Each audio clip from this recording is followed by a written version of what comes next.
മീറ്റിങ്ങിൽ ആയിരിക്കാൻ കഴിയുക എന്ന് പറയുന്നത്.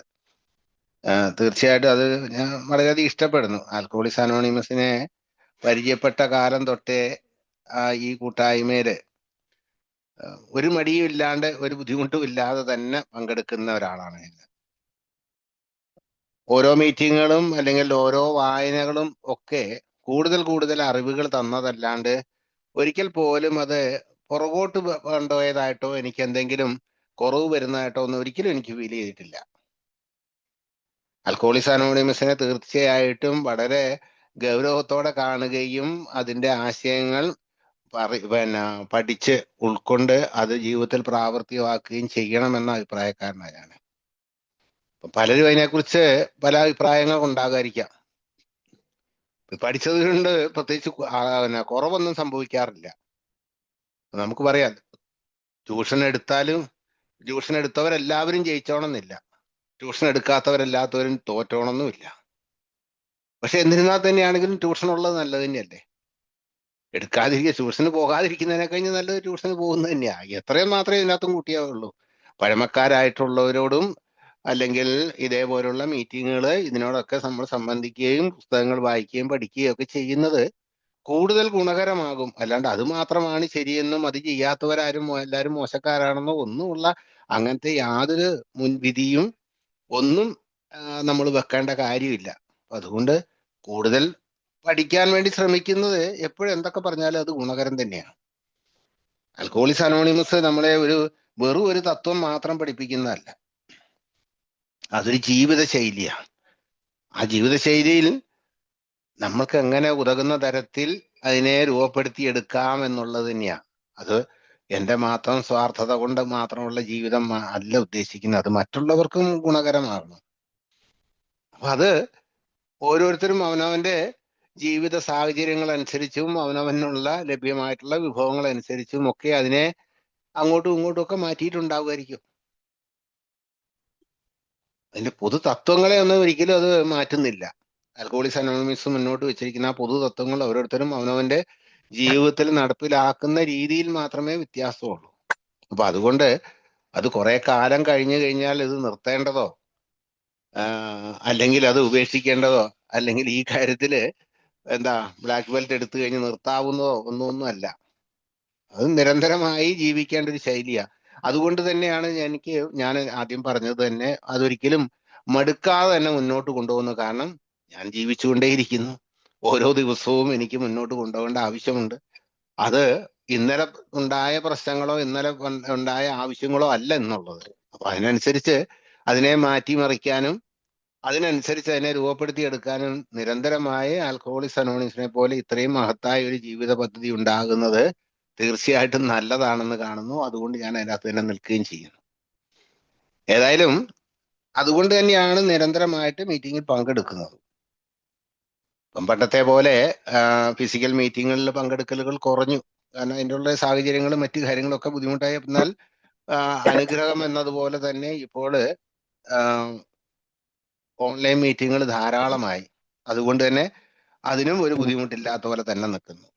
ഏതായാലും ഈ കൂട്ടായ്മയിലെ ദിവസവും ഏതെങ്കിലുമൊക്കെ മീറ്റിങ്ങുകളിൽ പങ്കെടുക്കുകയോ മുഴുവനായിട്ട് പങ്കെടുക്കാൻ പറ്റിയില്ല തന്നെയും ഭാഗികമായിട്ടെങ്കിലും അതിനകത്ത് പങ്കെടുക്കാനുള്ള ശ്രമിക്കാറുണ്ട്. അത് എന്തായാലും അതുകൊണ്ട് ഗുണം തന്നെയായിട്ടുള്ളൂ. അതിനകത്ത് പഴമക്കാരെന്നോ പുതുമക്കാരെന്നോ വ്യത്യാസമില്ലാതെ ഓരോരുത്തരും അവനവന്റെ അനുഭവം പറയുമ്പോൾ അതിന് കാലപ്പഴക്കത്തിൻ്റെതായ പ്രത്യേകിച്ച് ഗുണങ്ങൾ ഉണ്ടെങ്കിൽ തന്നെയാണെങ്കിലും പുതിയ ആൾക്കാരുടെയും അത് അനുഭവങ്ങൾ നമ്മളെക്കുറിച്ച് പലതും ഓർമ്മിപ്പിക്കുന്നുണ്ട്. ഒരുപക്ഷെ വർഷങ്ങളോളം നമ്മുടെ ശ്രദ്ധയിൽ പെടാതിരുന്ന പല കാര്യങ്ങളും പലപ്പോഴും ഒരു പുതുമക്കാരൻ സംസാരിക്കുമ്പോഴോ ഈ ഭാഗം ഞാൻ ഇതുവരെ ശ്രദ്ധിച്ചിട്ടില്ലല്ലോ എന്നൊരു തോന്നൽ കാണുന്നത് അല്ലെങ്കിൽ മനസ്സിലാകുന്നത്. തീർച്ചയായിട്ടും അത്തരം ഗുണങ്ങൾ അതുകൊണ്ട് തന്നെ ഓരോ മീറ്റിങ്ങിലും ഉണ്ടാകുന്നുമുണ്ട്. നമ്മുടെ വിഷയത്തിലേക്ക് വരാം. നമുക്ക് പാരമ്പര്യങ്ങളുടെ ആത്മീയതയാണ് പറയുന്നത്. എല്ലാ അർത്ഥത്തിലും പാരമ്പര്യങ്ങളായിക്കോട്ടെ, പടികളായിക്കോട്ടെ, അല്ലെങ്കിൽ കൺസെപ്റ്റുകളായിക്കോട്ടെ, അതിനൊക്കെയുള്ള ഒരു ആത്മീയ വശമുണ്ട് എന്നുള്ള ആ തത്വത്തിലാണ് നമ്മൾ ഇതിനെ വിശദീകരിക്കുന്നത്. ഞാനീ പറയുന്നത് തന്നെയാണ് ഇതിന്റെ ശരി എന്നുള്ള അർത്ഥത്തിൽ ആരും എടുക്കരുത്. പുതിയ ആൾക്കാരുണ്ടെങ്കിൽ ഒരിക്കലും ആ രീതിയിൽ അതിനെ സ്വീകരിക്കുകയും ചെയ്യരുത്. ഓരോരുത്തർക്കും അവനവന്റെ ആലോചനയ്ക്ക് ഒരു കാരണമാകാൻ വേണ്ടി മാത്രം ഈ ആശയത്തെ ഉപയോഗിക്കുക. ഇങ്ങനെയും ഒരു വശം ഇതിനുണ്ടെന്ന് മാത്രം ചിന്തിച്ചാൽ മതി. അല്ലാണ്ട് ഇത് മാത്രമാണ് ഇതിന്റെ ശരിയെന്ന് ഒരിക്കലും തെറ്റിദ്ധരിക്കരുത്. ഇതിനൊരു പക്ഷേ ഞാൻ പറഞ്ഞതിന്റെ അപ്പുറത്തേക്കും അതിനെ വിശദീകരിക്കാൻ പറ്റുന്നതാവാം. അതുകൊണ്ട് അങ്ങനെയുള്ള ആൾക്കാരുണ്ടെങ്കിൽ തീർച്ചയായിട്ടും അതിനെ അങ്ങനെ മാത്രം കണ്ടുകൊണ്ട് അതിനെ സ്വീകരിക്കുക. അപ്പം നമുക്ക് ഇതിനു മുമ്പേ നമ്മൾ 9 പടികളെ കുറിച്ച്, നമ്മൾ 9 പാരമ്പര്യങ്ങളെ കുറിച്ചും പറഞ്ഞു. 10ാമത്തെ പാരമ്പര്യമാണ് നമുക്കിനിയുള്ളത്. അത് 10ാമത്തെ പാരമ്പര്യം, എക്ക് മറ്റു വിഷയങ്ങളിൽ യാതൊരു അഭിപ്രായവുമില്ല, അതുകൊണ്ട് എയുടെ പേര് മറ്റ് ചർച്ചാ വിഷയങ്ങളിലേക്ക് വലിച്ചിഴക്കരുത്. അതാണ് 10ാമത്തെ പാരമ്പര്യം. ആ പാരമ്പര്യത്തിന്റെ പിന്നെ എന്താ അതിന്റെ ഒരു ആത്മീയ വശം എന്ന് പറഞ്ഞാൽ ന്യൂട്രാലിറ്റിയാണ്, അല്ലെങ്കിൽ നിഷ്പക്ഷതയാണ്. നമ്മൾ ഒന്നിൻ്റെ അകത്തും നമ്മളുടേതായ രീതിയിൽ നമുക്ക് ഒരു പ്രത്യേക അഭിപ്രായമോ പ്രത്യേക ഒരു പക്ഷമോ ചേരുന്നില്ല എന്നിരിക്കൊണ്ട് നമുക്ക് അഭിപ്രായമില്ല എന്നുള്ളതല്ല അതിനർത്ഥം. ആൽക്കഹോളിക്സ് അനോണിമസ് ഒരിക്കലും ഒരു കാരണവശാലും ഏതെങ്കിലും ഒന്നിന്റെ ഭാഗമാകുന്നില്ല. എന്നാൽ എല്ലാത്തിനകത്തും ഉണ്ടെന്നും കൂട്ടിക്കോ.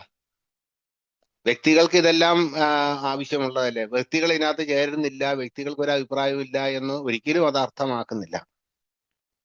സമൂഹത്തിൽ നടക്കുന്ന എല്ലാ കാര്യങ്ങളെക്കുറിച്ചും വ്യക്തികൾക്ക് അഭിപ്രായമുണ്ട്. വ്യക്തികൾക്ക് അവരുടേതായ രാഷ്ട്രീയമുണ്ട്, അവരുടേതായ ജോലികളുണ്ട്, അവരുടേതായ മതമുണ്ട്, അവരുടേതായ വിശ്വാസങ്ങളുണ്ട്, ആചാരങ്ങളുണ്ട്, അങ്ങനെ തുടങ്ങിയുള്ള എല്ലാം ഉണ്ട്.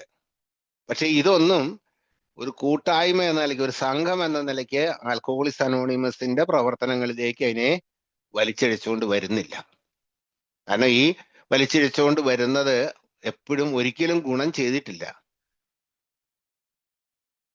നമ്മള് മദ്യാസക്തരുടെ ഒരു പൊതു സ്വഭാവമുണ്ട്. ഇത്തരം വലിയ കാര്യങ്ങളിലൊക്കെ, ഇത്തരം വേണ്ടാത്ത കാര്യങ്ങളിലൊക്കെ പോയി തലയിടാനും അത് വലിയ ചെറിയ പ്രശ്നങ്ങളെ വലുതാക്കാനും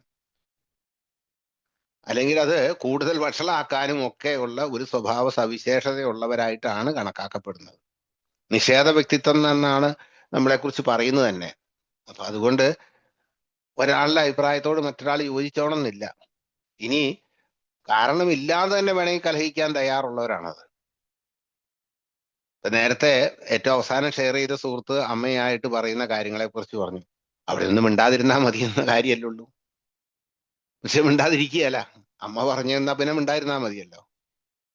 അത് തന്നെയാണ്. അത് ആ സുഹൃത്തിന്റെ മതല്ല, എനിക്ക് ആളെ അറിയില്ല, ഞാൻ പറയത് ആ ഒരു സുഹൃത്തിന്റെ മാത്രമല്ല, മദ്യാസക്തരായിട്ടുള്ള എല്ലാവരും, ഞാനടക്കമുള്ള എല്ലാവരുടെയും ഒരു സ്വഭാവമാണ്. വേണമെങ്കിൽ അവിടെ മിണ്ടാതിരുന്നാൽ തീരുന്ന ഒരു പ്രശ്നം മിണ്ടാതിരിക്കില്ല. അപ്പൊ ഈ കലഹിക്കുന്ന സ്വഭാവം ഉള്ളവരാണ്, നമ്മുടെ കലഹിക്കുന്ന കുട്ടികളാണ്. അപ്പൊ അതുകൊണ്ട് തന്നെ നമ്മളുടെ കൂട്ടായ്മ ഒരുമിച്ച് നിൽക്കണമെന്നുണ്ടെങ്കിൽ നമ്മളിൽ നിന്ന് ഈ ഒരു കലഹ സ്വഭാവം എടുത്തു മാറ്റിയേ പറ്റുള്ളൂ. നമ്മുടെ കൂട്ടായ്മയുടെ വിജയം അവിടെയാണ്, നമ്മുടെ ഒത്തുചേരലാണ്, നമ്മുടെ ഐക്യമാണ്. ഈ ഐക്യത്തിന് തടസ്സമായി നിൽക്കുന്നതിൽ വളരെ പ്രധാനപ്പെട്ട ഒരു കാര്യമാണ് വിഭിന്നമായ അഭിപ്രായങ്ങളുടെ സംഘടന ഉണ്ടാകുന്നത്. വിഭിന്നമായ അഭിപ്രായങ്ങളുടെ സംഘടന ഉണ്ടാകുമ്പോൾ അഭിപ്രായങ്ങളില്ല എന്ന് പറയുന്നില്ല. ആൽക്കഹോളിക്സ് അനോണിമസിന്റെ എല്ലാ രീതിയിലും എല്ലാ തീരുമാനങ്ങളും കുറെ അധികം ആൾക്കാർ ഒരുമിച്ചിരുന്നു കൊണ്ട് ഉചിതമായ ഒരു തീരുമാനം എടുക്കുക തന്നെയാണ് ചെയ്യുന്നത്. അവിടെ അല്ലാണ്ട് അഭിപ്രായ സ്വാതന്ത്ര്യമില്ലായകയില്ല. അഭിപ്രായ സ്വാതന്ത്ര്യം ഏറ്റവും കൂടുതലുള്ള സംഘം തന്നെയാണ്. കാരണം അതിന്റെ ഏറ്റവും വലിയ അഭിപ്രായ സ്വാതന്ത്ര്യത്തിന്റെ ഏറ്റവും വലിയ ഗുണമായിട്ട് കാണുന്നതാണ് ഇതിനകത്തെ മൈനോറിറ്റി ഒപ്പീനിയൻ എന്ന് പറയുന്നത്. എത്ര ചെറിയ ആൾക്കാരല്ലെ, ചെറിയ സംഘം ആൾക്കാരായിക്കോട്ടെ, അല്ലെങ്കിൽ ചെറിയ എണ്ണം ആൾക്കാരായിക്കോട്ടെ, അവരുടെ അഭിപ്രായത്തെ മാനിക്കണം, അവരുടെ അഭിപ്രായം കേൾക്കണം എന്നുള്ളത് തന്നെയാണ് ആൽക്കഹോളിക്സ് അനോണിമസ് പറയുന്നത്. അല്ലാണ്ട് ഭൂരിപക്ഷത്തിന്റെ അല്ലെങ്കിൽ അത്രയും വലിയ മഹാഭൂരിപക്ഷത്തിന്റെ പിന്തുണയുണ്ടെന്ന് എരിക്കൊണ്ട് മറ്റൊരാളെ കേൾക്കുന്നില്ല എന്നുള്ള അത് പാടില്ല. ആൽക്കഹോളിക്സ് അനോണിമസിൽ അങ്ങനെ പറഞ്ഞിട്ടില്ല.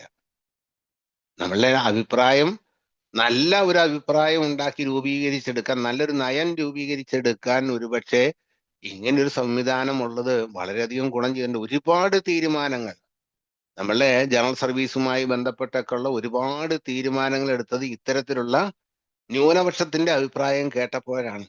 മഹാഭൂരിപക്ഷത്തിന് തെറ്റുപറ്റായിക്കുണ്ട്. ഒരുപാട് പേർക്ക് തെറ്റുപറ്റുന്നില്ലേ? ഒരു ആൾക്കൂട്ടത്തിനൊന്നാകെ ശരി ചെയ്തോണമെന്ന് കണക്കുണ്ടോ? ആൾക്കൂട്ടത്തിനൊന്നാകെ ശരി ചെയ്യാൻ കഴിയുമെന്നുണ്ടെങ്കിൽ, എന്റെ രാഷ്ട്രീയ വശം വിട്ടിട്ട് അല്ലെങ്കിൽ മറ്റു കാര്യങ്ങൾ വിട്ടിട്ട് ഞാൻ പറയട്ടെ, അട്ടപ്പാടിയില് പണ്ടൊരുന്താ ഒരു ആദിവാസി പയ്യൻ മരിച്ചു പോയത്. 100ഓളം ആൾക്കാർ കൂടിയിട്ട് ഒരാളെയാണ് അവനെ വിചാരണ ചെയ്ത്, പരസ്യ വിചാരണ ചെയ്ത് അവസാനം മരിച്ചുപോയി. പക്ഷെ എന്താ ഇത്, അവരെ ശിക്ഷിക്കല്ലേ ഇത്? 100ഓളം ആൾക്കാർ ശരിയാണെന്ന് വിചാരിച്ചൊരു കാര്യം അല്ലായിരുന്നു എന്ന നിയമത്തിനും അല്ലെങ്കിൽ നമ്മളുടെ മാനസിക വശത്തിനും ഒന്നും അത് ശരിയായില്ല. ഒരേ ഒരുത്തൻ ആ ന്യൂനപക്ഷമായിരുന്നു ശരി, കാരണം അവൻ വിശന്നിട്ടാണ് മോഷ്ടിച്ചത് എന്നുള്ള ഒരൊറ്റ കാരണം കൊണ്ട് തന്നെ അയാളുടെ വാക്കിനാണ് വല്ല. പക്ഷെ അയാളുടെ ആയുസ് നഷ്ടപ്പെട്ടു എങ്കിൽ പോലും അപ്പം കുറെ അധികം ആൾക്കാരെടുത്ത ഒരു തീരുമാനം എപ്പോഴും ശരിയായിക്കോണമെന്നില്ല. അത് തന്നെയാണ് ആൽക്കഹോളിക്സ് അനോണിമസും ആ നയം തന്നെയാ തീരുമാനിക്കുന്നത്. കുറെ അധികം ആൾക്കാർ പറഞ്ഞത് കൊണ്ട് ശരിയാവണമെന്നില്ല. ചെറിയ ആൾക്കാർ അല്ലെങ്കിൽ എണ്ണത്തിൽ കുറഞ്ഞ ആൾക്കാരുടെ അഭിപ്രായം ശരിയാവാനുള്ള സാധ്യതയുണ്ട്. അതുകൊണ്ട് ആ അഭിപ്രായവും കേൾക്കണം. അപ്പൊ അഭിപ്രായ സ്വാതന്ത്ര്യം തീർച്ചയായിട്ടും ഉള്ള സംഘം തന്നെയാണിത്. അതുകൊണ്ട് തീർച്ചയായിട്ടും ഇതിനകത്തൊരു തീരുമാനമെടുക്കുമ്പോൾ അത് മുൻവിധിയോടെ അല്ലാതെ തീരുമാനമെടുക്കണം എന്നുള്ളതാണ്. അവിടെയാണ് നിഷ്പക്ഷത എന്ന് പറയുന്നത്. മുൻവിധിയില്ല. പലപ്പോഴും അതാണ് പല സംഘങ്ങളിലും ഉണ്ടാകുന്ന തർക്കങ്ങളും പ്രശ്നങ്ങളും. ഈ പറഞ്ഞ രാഷ്ട്രീയ പാർട്ടികളൊക്കെ ഓരോരോ അക്ഷരമാലയുടെ പേരുകൾ അനുസരിച്ച് അവരൊക്കെ വേർപിരിയുന്നതും ഓരോ തരത്തിലുള്ള പ്രശ്നങ്ങൾ ഉണ്ടാകുന്നതും ലോകത്തുണ്ടാകുന്ന എല്ലാ പ്രശ്നങ്ങളിലെയും കാരണം അതിന്റെ അടിസ്ഥാനമായിട്ടുള്ള ഇങ്ങനെ തന്നെയാണ്. ഈ അഭിപ്രായ ഭിന്നതയാണ്, അല്ലെങ്കിൽ അത് ആ ഭിന്നത പരിഹരിക്കാനുള്ള ശ്രമങ്ങൾ വേണ്ട രീതിയിൽ നടത്താൻ പറ്റാത്തത് കൊണ്ട് തന്നെയാണ്. ആൽക്കഹോളിക്സ് അനോണിമസ് ഇവിടെ ഒരു ജീവൻ രക്ഷിക്കുന്ന മന്ത്രമാണത്. മരണത്തിൽ നിന്നൊരാളെ രക്ഷപ്പെടുത്തുന്ന പരിപാടിയാണ്.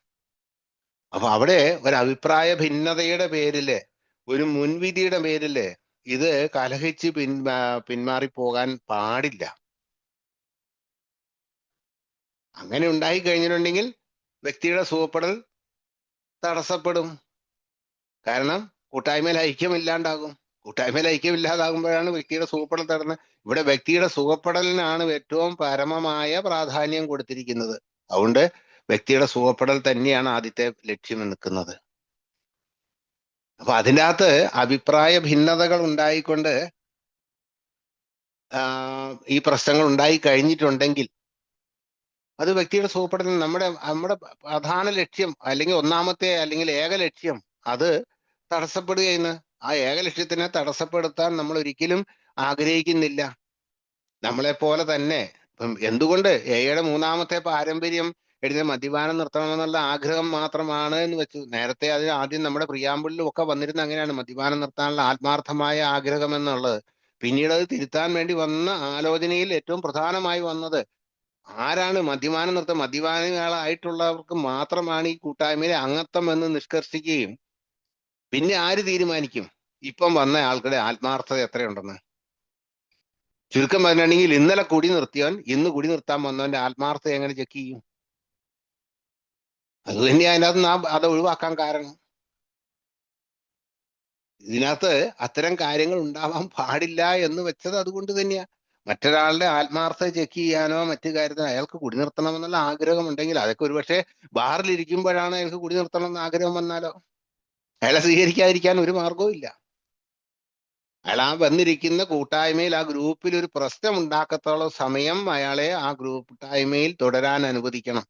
അയാൾക്ക് അവിടെ ആ മീറ്റിംഗ് നടത്തുന്നതിൽ തടസ്സം ഉണ്ടാക്കുകയാണെങ്കിൽ തീർച്ചയായിട്ടും അയാളെ സ്നേഹത്തോടെ വിളിച്ച് പുറത്തു കൊണ്ടിട്ട് അടുത്ത ദിവസം വരിക, നിങ്ങൾക്ക് ഇപ്പോൾ പറഞ്ഞിട്ട് മനസ്സിലാകുന്നില്ല, അതുകൊണ്ടാണ്, ഒന്നെങ്കിൽ നിശബ്ദമായിരിക്കുക അല്ലെങ്കിൽ അടുത്ത ദിവസം വരിക എന്ന് പറഞ്ഞാൽ അയാളെ സ്നേഹത്തോടെ തന്നെ പറഞ്ഞു വിടാനാ പറഞ്ഞേക്കുന്നത്. അല്ലാണ്ട് അയാളെ അവിടുന്ന് ആട്ടി പുറത്താക്കി വാതിലടയ്ക്കാൻ പറഞ്ഞിട്ടില്ല. അയാൾക്ക് നാളെ അങ്ങോട്ടേക്ക് കടന്നു വരാനുള്ള ആ ഒരു സ്നേഹത്തിന്റെ ക്ഷണം കൊടുത്തു തന്നെ അയാൾക്ക് പറഞ്ഞു വിടണം എന്ന് തന്നെയാണ് പറഞ്ഞത്. തീർച്ചയായിട്ടും അത്തരം അനുഭവങ്ങളുണ്ട്, പല അനുഭവങ്ങൾ ഉണ്ടായിട്ടുണ്ട്. ഇങ്ങനെ വന്ന് ബഹളം ഉണ്ടാക്കിയ ആൾക്കാര് ഇന്നും വർഷങ്ങളായിട്ട് എയിൽ നിൽക്കുന്ന ആൾക്കാരുണ്ട്. കാരണം അവർ പറഞ്ഞത് മറ്റേതെങ്കിലും സ്ഥലത്ത്, ഒരു പ്രാർത്ഥനാ സ്ഥലത്ത് പോലും ചെന്നിട്ടുണ്ടെങ്കിൽ അങ്ങനെ ബഹളം ഉണ്ടാക്കിയാൽ ഉറപ്പായിരുന്നു എനിക്ക് അടി കിട്ടുമായിരുന്നു. പക്ഷേ ആൽക്കഹോളിക്സ് അനോണിമസിന്റെ കൂട്ടായ്മയിലാണ് എനിക്ക് അടി കിട്ടാതെ രക്ഷപ്പെട്ടത്, അല്ലെങ്കിൽ എനിക്ക് അവിടുന്ന് ശിക്ഷ കിട്ടാതെ രക്ഷപ്പെട്ട്. അതുകൊണ്ട് അയാൾ പിറ്റേ ദിവസം അത് തേടി പിടിച്ചു വന്നു. എവിടെയോ പോയിട്ട് എന്തോ ഒരു പ്രശ്നം ഉണ്ടാക്കിയെന്ന് മാത്രം അറിയാവുന്ന ആള് പിന്നീട് അടുത്ത ദിവസം അയാള് മീറ്റിങ്ങിന് വരികയും വർഷങ്ങളായിട്ട് അയാൾ ഇപ്പോഴും കുടിക്കാതെ നിൽക്കുകയും ചെയ്യുന്നുണ്ട്. അപ്പൊ ഇതൊക്കെ ആൽക്കഹോളിക്സ് അനോണിമസിന്റെ മാത്രമുള്ള ഈ ഒരു മഹത്വമാണ്. അത് ആ ഒരു സ്നേഹത്തിലൂന്നിയ കൂട്ടായ്മയുടെ ആ ഒരു വലിയ കരസ്പർശം എല്ലാവരെയും ഒരുമിച്ച് ചേർത്ത് നിർത്താൻ വേണ്ടി സഹായിക്കുന്നു. അതുകൊണ്ട് തന്നെ അതിനെ മറ്റൊരാൾക്ക് നിഷേധിക്കുന്ന തരത്തിലുള്ള ഒരു പ്രവർത്തനങ്ങളിലേക്കും പെടുന്നില്ല. നമുക്ക് പെട്ടെന്നുണ്ടാക്കിയെടുത്തതല്ല ഇങ്ങനെയൊന്ന്. നമുക്ക് ഈ 10ാമത്തെ പാരമ്പര്യം രൂപീകരിക്കുന്നതിന് ഏറ്റവും അതിനെ സഹായിച്ചു 10ാമത്തെ പാരമ്പര്യമല്ല, ഏത് നമ്മളിപ്പോ ഉപയോഗിക്കുന്ന എല്ലാ പാരമ്പര്യങ്ങളും അത് രൂപീകരിക്കുന്നതിന് ഏറ്റവും അടിസ്ഥാനമായിട്ടുണ്ടായിരുന്നത് വാഷിംഗ്ടോണിയൻസ് എന്ന് പറഞ്ഞ അവരുടെയാണ്. വാഷിംഗ്ടൺ ടെമ്പറൻസ് മൂവ്മെന്റ് എന്ന് പറഞ്ഞ 1840-കളിൽ തുടങ്ങിയ, വെറും 6 പേർ ചേർന്ന് തുടങ്ങിയ ഒരു പ്രസ്ഥാനം 7 വർഷം കൊണ്ട് അത് ലക്ഷത്തിന് മേലെയായി. ആറ് കുടിയന്മാര് മദ്യപാനികളായിട്ടുള്ളവർ തന്നെയാണ് ചേർന്നത്. മദ്യപാനത്തിൽ നിന്ന് രക്ഷപ്പെടാൻ വേണ്ടി തന്നെയായിരുന്നു അവർ ഒരുമിച്ച് ചേർന്നത്. അവരുടെ അന്നത്തെ പേര് നമ്മൾ ഇന്ന് കാണുന്ന പോലെ തന്നെ അവരുടെ അനുഭവങ്ങൾ പങ്കുവെക്കുക തന്നെയായിരുന്നു അവർ ചെയ്തുകൊണ്ടിരുന്നത്. ശരിക്കും ആൽക്കഹോളിക്സ് അനോണിമസ് ഉണ്ടാകുന്നതിന് 1 നൂറ്റാണ്ട് മുമ്പ് ഈ പ്രശ്നത്തിന് കൃത്യമായ ഒരു പരിഹാരം ഉണ്ടാവേണ്ടിയിരുന്നതാണ്. അത് അത്രയും വലിയ അമേരിക്കയിലെ ബാൾട്ടിമോർ എന്ന് പറഞ്ഞ പട്ടണത്തിൽ രൂപീകരിക്കപ്പെട്ടതാണ്. 1 ലക്ഷത്തിന് മേലെ ആയുള്ള, 1 ലക്ഷം അല്ല, 7 വർഷം കൊണ്ട് ഒരുപാട് ലക്ഷങ്ങളായിട്ട് വന്നു. പക്ഷേ അന്നത്തെ മറ്റ് പ്രശ്നങ്ങളിലേക്ക് ഇത് പോയി ചാടി. പ്രത്യേകിച്ചും മദ്യനിരോധനം, അതുപോലെ അടിമ വ്യാപാരം, വർണ്ണവിവേചനം തുടങ്ങിയിട്ടുള്ള ഇങ്ങനത്തെ പ്രശ്നങ്ങളിലതൊക്കെ അഭിപ്രായം അന്ന് വളരെ രൂക്ഷമായി പൊതുജനങ്ങളുടെ ഇടയിൽ ചർച്ച ചെയ്തുകൊണ്ടിരുന്ന സമയമായിരുന്നുകൊണ്ട് തന്നെ ക്രമേണ ഇതിനകത്ത് ഈ ചർച്ചകളിലെത്തി ഇതും പോയി ചാടി. അത് വരാനുള്ള കാരണമുണ്ട്. കാരണം ആൽക്കഹോളിക്സ് അനോണിമസ് അതിൻ്റെ അകത്തുനിന്ന് ഒഴിവാക്കിയ ഒരു കാര്യമുണ്ട്. അതിനകത്ത് ഈ പ്രചാരണത്തിനായിട്ടുള്ള ആൾക്കാരെ വേണ്ട എന്ന് തീരുമാനിച്ചു. പക്ഷെ അന്ന് അവരത് ചെയ്തു. വാഷിംഗ്ടോണിയൻ മൂവ്മെന്റിനെ പ്രചരിപ്പിക്കാൻ വേണ്ടി ആൾക്കാരുണ്ടായിരുന്നു. ലക്ഷക്കണക്കിന് ആൾക്കാർ വന്നാലും ഏകദേശം 1.5 ലക്ഷത്തിൽ താഴെയുള്ള ആൾക്കാരെ ഉണ്ടാകുന്നുള്ള അതിനകത്ത് ആൽക്കഹോളിക്ക്. ഒരുപാട് ആൾക്കാർ, ലക്ഷക്കണക്കിന് ആൾക്കാർ, കുട്ടികൾ, പ്രത്യേകിച്ചും 15 വയസ്സിൽ താഴെയുള്ള കുട്ടികൾ അതിനകത്തുണ്ടായിരുന്നു. അവരായിരുന്നു ഇതിന്റെ പ്രചാരകരായിട്ട് വന്നത്. പിന്നെ സമൂഹത്തിൽ ഉന്നത സ്ഥാനമുള്ള ആൾക്കാരുണ്ടായിരുന്നു, അവരിതിന്റെ പ്രചാരകരായിട്ട് വന്നു. ചുരുക്കം പറഞ്ഞ എന്തായാലും അവർക്ക് നമ്മളുടെ ഈ പ്രാഥമിക ഉദ്ദേശം എന്ന് പറഞ്ഞ സാധനം അവർക്കില്ല. പ്രൈമറി പർപ്പസ് അവർക്കില്ലായിരുന്നു. മദ്യപാനം നിർത്തണം എന്നുള്ള ആവശ്യം അവർക്കില്ലല്ലോ. അവർക്കൊക്കെ മറ്റു കാര്യങ്ങളല്ലേ എന്ന്. അതുകൊണ്ട് തന്നെ സ്വാഭാവികമായിട്ടും അവരുടെ കാര്യങ്ങൾ മറ്റു കാര്യങ്ങളിലേക്ക്, ചർച്ചയിലേക്ക് പോയി. അതുകൊണ്ട് ആൽക്കഹോളിക്സ് അനോണിമസ് അന്നത്തെ വാഷിംഗ്ടോണിയൻ ഗ്രൂപ്പിന്റെ അകത്തുണ്ടായിരുന്ന ആൾക്കാര് പൊതുവേദികളിൽ, മറ്റു സ്ഥലങ്ങളിൽ അവർ മറ്റു സംഘങ്ങളുമായി ചേർന്നിട്ടുള്ള വാദപ്രതിവാദങ്ങളിലും മറ്റു പ്രശ്നങ്ങളിലും പോയി ചാടി. ഈ കൂട്ടത്തിൽ വരുമ്പോൾ ഇതിനകത്ത് അവർക്ക് ഒരുമിച്ച് നിൽക്കാൻ പറ്റാത്ത തരത്തിൽ അവർ പൊതുജനത്തിന് മുമ്പിൽ മറ്റ് തർക്കങ്ങൾ, ഈ പറഞ്ഞ കാര്യങ്ങളെ അനുകൂലിക്കുന്നവരും പ്രതികൂലിക്കുന്നവരുമായിട്ടുള്ളവരും, അതിനകത്ത് പ്രാദേശികവാദവും മറ്റു കാര്യങ്ങളും ഒക്കെ അതിനകത്ത് വന്നു. സ്വാഭാവികമായിട്ട് സംഭവിച്ചത് 7 വർഷം കൊണ്ട് ലക്ഷം ആൾക്കാർ വന്നെങ്കിൽ അടുത്ത 5 വർഷം കൊണ്ട് 1840 തുടങ്ങി 47 അതിന്റെ പീക്ക് അതിനകത്ത് എത്തി. 52-ലായപ്പോൾ കല്ലിന്മേൽ കല്ല് ശേഷിക്കാതെ തകർന്ന് തരിപ്പണമായിപ്പോയി. അതിനെക്കുറിച്ച് പറയുന്നത് ഒരു സുപ്രഭാതത്തിൽ ഇടിഞ്ഞു പൊളിഞ്ഞ് താഴെ വീണു എന്നുള്ളതല്ല പറയുന്നത്. പക്ഷെ ക്രമേണ അത് ചരിത്രത്തിൽ നിന്ന് അങ്ങ് മാഞ്ഞുപോയി. അവസാനം ഉണ്ടായിരുന്ന ബാൾട്ടിമോറിൽ ഉണ്ടായിരുന്ന ഒരു ആശുപത്രി സംവിധാനം അവരുണ്ടാക്കിയിരുന്നു, അത് മാത്രമാണ് ബാക്കി നിന്ന്. അതും ക്രമേണ അതും നാമാവശേഷമായി പോയി. ആൽക്കഹോളിക്സ് അനോണിമസിനെ ഇത് രൂപപ്പെടുന്നതിന് ഏറ്റവും കൂടുതൽ സഹായിച്ചത് ഈ വാഷിംഗ്ടോണിയൻസ് ആണ്. ഈ ഷെയറിംഗ് അടക്കമുള്ള കാര്യങ്ങളിലേക്ക് നമ്മളെ മദ്യാസക്തർക്ക് ഒരുമിച്ച് നിൽക്കാനും ഒരുമിച്ച് പ്രവർത്തിച്ചുകൊണ്ട് രക്ഷപ്പെടാൻ കഴിയുമെന്നുള്ളതിനെ കുറിച്ചുള്ള കാര്യങ്ങൾ നമുക്ക് തന്നതും വാഷിംഗ്ടോണിയൻസ് ആണ്. എന്ത് ചെയ്യാൻ പാടില്ല എന്നുള്ളത് നമ്മളെ കൃത്യമായി പഠിപ്പിച്ചു തന്നതും വാഷിംഗ്ടോണിയൻസ് ആണ്. എന്ത് ചെയ്യാൻ പാടില്ല എന്ന്. കാരണം 1ാമത്തെ പാരമ്പര്യമാണ് നമുക്ക് നമ്മുടെ പൊതുനന്മ എന്താണ്, വ്യക്തിയുടെ സുഖപ്പെടലിന്റെ കൂട്ടായ്മയുടെ ഐക്യത്തെ ആശ്രയിച്ചിരിക്കുന്നു. അതുകൊണ്ട് പിന്നെ വരുന്ന ബാക്കിയുള്ള 11 എണ്ണവും വരുന്നത് ഈ ഐക്യത്തിന് തടസ്സമാകുന്ന കാര്യങ്ങൾ. അപ്പൊ ആ തടസ്സമാകുന്ന കാര്യങ്ങളിൽ നിന്ന് നമ്മളെ ഒഴിവാക്കി നിർത്താൻ, കാരണം തടസ്സമായി ഇത്തരം കാര്യങ്ങൾ വളരെ കൃത്യമായി ചരിത്രത്തിൽ നമ്മൾക്ക് തെളിയിച്ചു തന്നാണ് ഈ വാഷിംഗ്ടോണിയൻസ്. അതുകൊണ്ട് തന്നെ നമ്മൾ ഒരിക്കലും അതിനകത്ത് പെടാതിരിക്കാൻ വേണ്ടി ശ്രമിച്ചു. തീർച്ചയായിട്ടും ഒരു കണക്കിൽ പറയുകയാണെങ്കിൽ നമ്മളുടെ അല്ലെങ്കിൽ അങ്ങനെ ഇതുപോലെ രക്ഷപ്പെടാൻ വേണ്ടി ശ്രമിച്ച ഒരു കൂട്ടത്തിന്റെ പരാജയം അത് നമ്മളെ വലിയൊരു പാഠം പഠിപ്പിച്ചു തന്നു. നമ്മുടെ പൂർവികരായിട്ടുള്ളവർ തന്നെയാ. അവരും ഇതേപോലെ തന്നെ പ്രശ്നങ്ങളുള്ളവരും അതിൽ നിന്ന് രക്ഷപ്പെടാൻ വേണ്ടി ഒരുപാട് തീവ്രമായി ആഗ്രഹിച്ചു പരിശ്രമം. പക്ഷേ അവർക്കത് കിട്ടിയില്ല. അവർക്ക് കിട്ടാതെ പോയി. അവർ തന്ന പാഠത്തിൽ നിന്ന് പഠിച്ചുകൊണ്ട് നമ്മളിത് സ്വീകരിക്കുകയും നമുക്ക് ഇത്തരം കാര്യങ്ങളിലേക്ക് പോകാതിരിക്കാൻ വേണ്ടി നമ്മൾ പാഠങ്ങൾ പഠിക്കുകയും ചെയ്തു. അപ്പൊ അതാണ് ഇതിനകത്തുള്ളത്. അപ്പൊ എന്തുകൊണ്ട് നമ്മൾ നിഷ്പക്ഷത പാലിക്കേണ്ടതുണ്ട് എന്ന് പൊതുവായ പ്രശ്നങ്ങളിൽ ഒരു കാരണവശാലും നമ്മൾക്ക് ഇടപെടേണ്ട കാര്യമില്ല. നമുക്കൊരൊറ്റ ലക്ഷ്യമേ ഉള്ളൂ: സ്വയം മദ്യപിക്കാതിരിക്കുക, മറ്റുള്ളവരെ രോഗശമനത്തിനായി സഹായിക്കുക. ഈ ഒരൊറ്റ കാര്യമേ ഉള്ളൂ നമുക്ക്. ബാക്കിയുള്ള കാര്യങ്ങളൊന്നും നമ്മുടെ ഈ കൂട്ടായ്മയിൽ ചർച്ചയിലേക്ക് വരുന്നതല്ല. ബാക്കി നമുക്ക് ഒരുപാട് കാര്യം, നമ്മുടെ ജീവിത പ്രശ്നങ്ങളൊക്കെ ഉണ്ട്. പക്ഷെ ആ ജീവിത പ്രശ്നങ്ങളെയൊക്കെ നേരിടുന്നതിനും അതിനെ തരണം ചെയ്യുന്നതിനും ഒക്കെയുള്ള കാര്യങ്ങൾ നമ്മൾ ആത്മീയമായ ഒരു തത്വത്തിൽ കൂടെ മുന്നോട്ട് പോകുമ്പോൾ നമുക്കത് സ്വയം ആർജിച്ചെടുക്കാൻ കഴിയുന്നുണ്ട് എന്നുള്ളത് വാസ്തവം. അത് ഇന്ന പോലെ ചെയ്യണമെന്ന് ആരോടും ഒന്നും പറഞ്ഞിട്ടില്ല.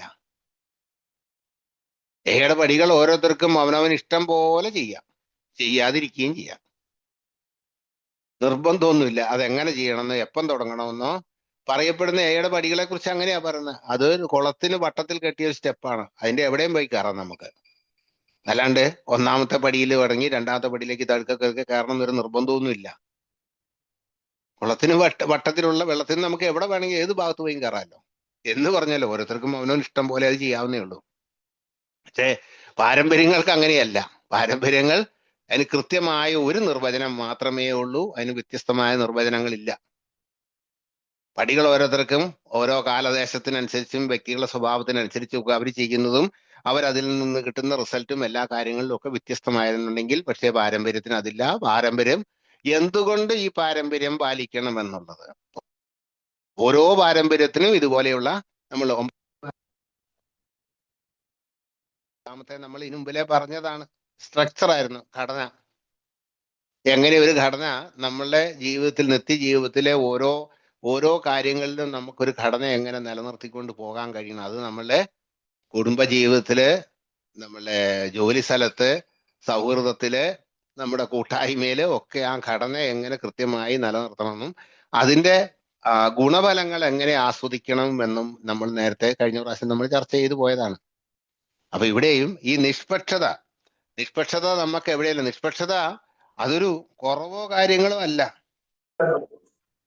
നിഷ്പക്ഷത ഒരിക്കലും നമ്മുടെ ഒരു ബലഹീനതയായിട്ട് ഒരിക്കലും കാണേണ്ട കാര്യമില്ല. നിഷ്പക്ഷത ഒരിക്കലും വേണം. അത് പോരാടാതിരിക്കും. ആരോ മൈക്ക് ഓൺ ആക്കിയിട്ടുണ്ടാവും, ഒന്ന് ഒഴിവാക്കാൻ പറയൂ. പോരാടാതിരിക്കുന്നത് ഒരു ഗുണം മാത്രമല്ല, അതാണ് ശരി. അതുകൊണ്ടാ നമ്മൾ പോരാട്ടം ഇതിനകത്ത് വെക്കേണ്ട കാര്യമില്ല. ഈ കൂട്ടത്തിനുള്ളിൽ നമുക്ക് പോരാട്ടത്തിന്റെ ആവശ്യമില്ല. നമ്മൾ എവിടെയെങ്കിലും പക്ഷം ചേരുമ്പോൾ തീർച്ചയായിട്ടും അവിടെ പോരാട്ടം ഉണ്ടാവുമല്ലോ. അവിടെ വ്യത്യസ്തമായ അഭിപ്രായം ഉണ്ടാവുമല്ലോ. ഓരോരുത്തരും അവനവന്റെ അഭിപ്രായത്തിൽ ഉറച്ചു നിന്ന് കഴിഞ്ഞാൽ തീർച്ചയായിട്ടും അവിടെ പ്രശ്നങ്ങൾ ഉണ്ടാകും. ആ പ്രശ്നങ്ങൾ ഉണ്ടാകുമ്പോൾ നമ്മുടെ പൊതുവായിട്ടുള്ള തത്വം അല്ലെങ്കിൽ നമ്മുടെ പൊതുവായിട്ടുള്ള ലക്ഷ്യം നമ്മൾ മറക്കും, അല്ലെങ്കിൽ നമ്മൾ ആ പക്ഷത്തിൽ നിന്ന് വഴിതെറ്റി പോകും. അപ്പൊ ഇവിടെ നമുക്ക് അതുകൊണ്ട് ഏതെങ്കിലും പ്രത്യേകമായ ഒരു കാര്യം ഏടെ ആ പാരമ്പര്യങ്ങൾ എന്താണ് അനുസരിക്കുന്നത് എന്നതിനെ കുറിച്ച് പറയുമ്പോൾ ഒരിക്കലും പൊതുവായിട്ട് നമ്മൾ ആൽക്കഹോളിനെ കുറിച്ച് നമ്മളൊരു അഭിപ്രായം പറയുന്നില്ല. ഏതെങ്കിലും ഭാഗത്ത് പറയാൻ പോകുന്നില്ല. ആൽക്കഹോളിസത്തിനെ കുറിച്ച് നമ്മളൊരു നിർവചനം കൊടുക്കുന്നില്ല. ഏതെങ്കിലും മദ്യം നല്ലതാണെന്നോ മോശമാണെന്നോ പറയുന്നില്ല. GSO ഇന്ത്യ ഒരു കാലത്ത് എനിക്ക് തോന്നുന്നു 2007 8 മറ്റായിട്ടുള്ള ഒരു സമയത്ത് വലിയൊരു അബദ്ധം പറ്റി. GSO ഇന്ത്യക്ക് അല്ല പറ്റിയത്, പക്ഷെ വലിയൊരു കേസില് ഡൽഹി ഹൈക്കോടതിയിൽ വലിയൊരു കേസ് വന്നു. ഒരു പരസ്യ കമ്പനി മദ്യാസക്തി നിങ്ങൾക്കൊരു പ്രശ്നമാണോ എന്ന് പറഞ്ഞിട്ടുള്ള, നമ്മൾ സാധാരണ ഉള്ള ആൽക്കഹോളിക്സ് അനോണിമസ് നിങ്ങളെ സഹായിക്കാൻ കഴിയുമെന്ന് പറഞ്ഞിട്ടുള്ള ആ പരസ്യത്തിനകത്ത് ഒരു കുപ്പി ചെരിഞ്ഞു കിടക്കുന്ന ഒരു രേഖാചിത്രമേ ഉള്ളൂ. അതിന്റെ മുകളില് 3X വരെ ഉണ്ടായിരുന്നു, 3X ഉണ്ടായിരുന്നു. ABC എന്ന് വെറുതെ പേര് വിട്ടു, 3X അങ്ങനെയാ വിട്ടത്. ആ പരസ്യം വന്ന അങ്ങനെയാണ്. ABC എന്ന് സാധാരണ നമ്മളില്ലേ ഒരു പേരും ഇല്ലെങ്കിൽ നമ്മൾ ABC എന്ന് ഇടുകയല്ലേ. പക്ഷെ കഷ്ടകാലത്തിന് ഉത്തർപ്രദേശിലോ മറ്റോ അവിടെ ഒരു ABC ഗ്രൂപ്പ് മദ്യം ഉൽപാദകരുണ്ടായിരുന്നു. അവർ കൊണ്ട് കേസ് കൊടുത്തു. അതായത് ആൽക്കഹോളിക്സ് അനോണിമസ് ABC ഗ്രൂപ്പിന്റെ മദ്യത്തിനെതിരെ മാത്രം പ്രചരണം നടത്തി എന്നായിരുന്നു വന്നത്.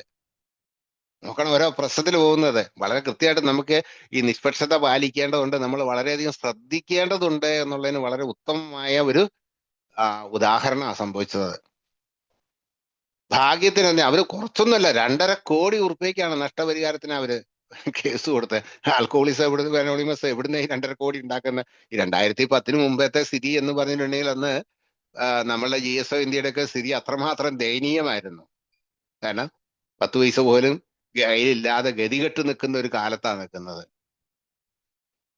പക്ഷെ അതിനൊരു അനുകൂലമായിട്ട് ഈ പരസ്യം മുമ്പ് ഒരു പരസ്യ കമ്പനിക്ക് കൊടുത്തായിരുന്നു, അവരത് പരസ്യം ചെയ്യാമായിരുന്നു. പിന്നീട് അവര് എയുടെ സമ്മതം ഇല്ലാണ്ട് അവരങ്ങ് പരസ്യം ചെയ്തായിരുന്നു.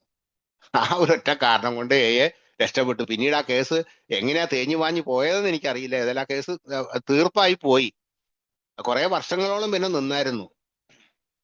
കാരണം നിസ്സാരമായിട്ടുള്ള ഒരു പരസ്യം വന്നത് ഇതുപോലെയായി. വെറുതെ നമ്മൾ ശ്രദ്ധിക്കാൻ പലപ്പോഴും ഇത്തരത്തിലുള്ള ഓരോരോ അബദ്ധങ്ങൾ പലപ്പോഴും പറ്റാറുണ്ട്. അപ്പം ഇവിടെയൊക്കെ നമ്മൾ അറിയാതെ നമ്മളെ കൊണ്ടേ ഓരോ ഇതിനകത്ത് പോയി നമ്മൾ പെട്ടുപോകുന്നത്. അത് വളരെ നിർദോഷകരമായിട്ട് ഒരു പരസ്യ കമ്പനി സാധാരണ ചെയ്യുന്ന ഒരു കാര്യമാണ്. അപ്പൊ അതുകൊണ്ട് നമ്മൾ ഇത്തരം കാര്യങ്ങളിൽ ഒന്നും നമ്മളുടെ പേര് ഉൾപ്പെടാതിരിക്കാൻ, നമ്മൾ ഏതെങ്കിലും ഒരു പക്ഷത്താണ് എന്ന് വരുന്ന തരത്തിലുള്ള യാതൊരു തരത്തിലുള്ള ഇടപാടുകളിനകത്തും പോയി പെടാതിരിക്കാൻ വേണ്ടി പ്രത്യേകം ശ്രദ്ധിക്കണം. കാരണം ഇടപെട്ട് കഴിഞ്ഞിട്ടുണ്ടെങ്കിൽ നമ്മുടെ ഫലപ്രാപ്തിയെയാണ് അത് ബാധിക്കുന്നത്. അപ്പൊ അതുകൊണ്ട് അത് എപ്പോഴും നമ്മൾ ശ്രദ്ധിക്കേണ്ട ഒരു കാര്യമാണ്. അപ്പൊ അതുകൊണ്ട് ഒരു കാരണവശാലും നമ്മള് ഈ തരത്തിലുള്ള മദ്യത്തെക്കുറിച്ചുള്ള പറയുന്ന അഭിപ്രായ പ്രകടനങ്ങളില് ഏതെങ്കിലും ഒരു ഇന്നലെ ഇത്ര പെർസെന്റേജിന് താഴെ ഉണ്ടെങ്കിൽ കുഴപ്പമില്ലെന്നോ, അല്ലെങ്കിൽ ഇത്ര പെർസെന്റേജ് മുകളിലുള്ളതാണ് കുഴപ്പമെന്നോ, ഇത്തരം കാര്യങ്ങൾ അഭിപ്രായങ്ങൾ പറയാനോ, അല്ലെങ്കിൽ വീര്യം കൂടിയ മദ്യെന്നോ വീര്യം കുറഞ്ഞ മദ്യെന്നോ അതിനെ കുറിച്ചൊക്കെ നമ്മൾ ബോധവൽക്കരണത്തിന്റെ ഭാഗമായിക്കൊണ്ട് പലപ്പോഴും പറയുന്നതും അബദ്ധമുണ്ടാക്കാം. ഇന്നിപ്പോ ഏത് സാധനങ്ങളും റെക്കോർഡിംഗ് ആണല്ലോ. അതുകൊണ്ട് നമ്മൾ വെറുതെ ഒന്ന് പറഞ്ഞതാണെങ്കിൽ ഇപ്പം അതിന്റെ പേരിൽ നമ്മളിപ്പോ ആരും പ്രോസിക്യൂട്ട് ചെയ്യാനൊന്നും പോകുന്നില്ല. നമ്മൾ അതിന്റെ വക്താവാണെന്നുള്ളതിന് പ്രത്യേകിച്ച് രേഖകളൊന്നും ഇല്ലെങ്കിൽ പോലും ആൽക്കഹോളിക്സ് അനോണിമസിനെ അത് ആവശ്യമില്ലാത്ത തർക്കങ്ങളിലേക്ക് വലിച്ചിഴയ്ക്കാൻ ഒരു കാരണമാകുന്നുണ്ടെങ്കിൽ തീർച്ചയായിട്ടും അതിൽ നിന്ന് ഒഴിവാകണം. അത് നമ്മൾ പ്രത്യേകം നമ്മുടെ പബ്ലിക് ഇൻഫർമേഷന്റെ ഭാഗമായിക്കൊണ്ട് തന്നെ നമ്മൾ അത് മനസ്സിലാക്കി അറിയേണ്ട ഒരു കാര്യമാണ്. ഈ പറയുന്ന കാര്യങ്ങളൊക്കെ നമ്മുടെ PI വർക്കുമായിട്ട് തന്നെ ബന്ധപ്പെട്ടതാണ്. അപ്പൊ അത് അത്തരം കാര്യങ്ങൾ മദ്യത്തെക്കുറിച്ചോ മദ്യാസക്തിയെക്കുറിച്ചോ അല്ലെങ്കിൽ അതിന്റെ പുനരധിവാസത്തെക്കുറിച്ചോ അല്ലെങ്കിൽ പൊതു ആയിട്ടുള്ള എന്തെങ്കിലും പബ്ലിക് ഇഷ്യൂവിൻ്റെ അകത്ത് എക്ക് ഒരു കാരണവശാലും ഒരഭിപ്രായവും പറയാൻ പാടില്ല. കാരണം എയുടെ അഭിപ്രായത്തിന് അതിനകത്ത് യാതൊരു പ്രസക്തിയില്ല. അതിനുവേണ്ടി നിൽക്കുന്ന ഒരു സംഗതിയേ അല്ല. അതിനകത്ത് വ്യക്തികൾക്ക് പറയാലോ, നമുക്ക് സ്വന്തമായിട്ടുള്ള അഭിപ്രായമുണ്ട്. അത് എല്ലാ കാര്യങ്ങളിലും നമുക്ക് അഭിപ്രായമുണ്ട്. രാഷ്ട്രീയത്തിലായിക്കോട്ടെ, മതത്തിലായിക്കോട്ടെ, വിശ്വാസത്തിലായിക്കോട്ടെ, ആചാരങ്ങളിലായിക്കോട്ടെ, ഏതിൻ്റെ അകത്തും നമുക്ക് നമ്മുടേതായ അഭിപ്രായങ്ങളുണ്ട്. അത് നമ്മളുടേതാ. ഞാന് സണ്ണി എന്ന നിലയ്ക്ക് എനിക്ക് എന്താ അഭിപ്രായമുണ്ട്. പക്ഷെ ഞാൻ ആൽക്കഹോളിക്സ് അനോണിമസിന്റെ മെമ്പർ എന്ന നിലയ്ക്ക് ഞാൻ ഈ കാര്യങ്ങളിൽ ഞാൻ അഭിപ്രായം പറയാൻ പോകരുത്.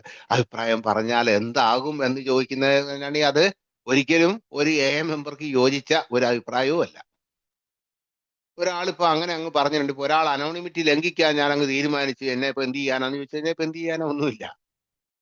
ഒന്നും പറ്റിയല്ല, പക്ഷെ അയാൾക്ക് എന്തെങ്കിലുമൊക്കെ പറ്റും, അത്രേ ഉള്ളൂ. അപ്പൊ ഇവിടെയൊക്കെ അതേ ഉള്ളൂ. അപ്പൊ അതുകൊണ്ട് അത് ചെയ്യാതിരിക്കുക എന്നുള്ളത് എന്റെ ഉത്തരവാദിത്തപ്പെട്ടതാണ്. പക്ഷേ വ്യക്തി എന്ന നിലയ്ക്ക് ചെയ്യുന്നവരെല്ലാം ഒരു ഗ്രൂപ്പോ ഒരു ഇന്റർ ഗ്രൂപ്പോ അല്ലെങ്കിൽ ഒരു ഏരിയയോ ഒക്കെ അത് ചെയ്യാതിരിക്കുക എന്നുണ്ടെങ്കിൽ തീർച്ചയായിട്ടും അത് ചെയ്യാതിരിക്കണം. അത് നിർബന്ധമാണ്.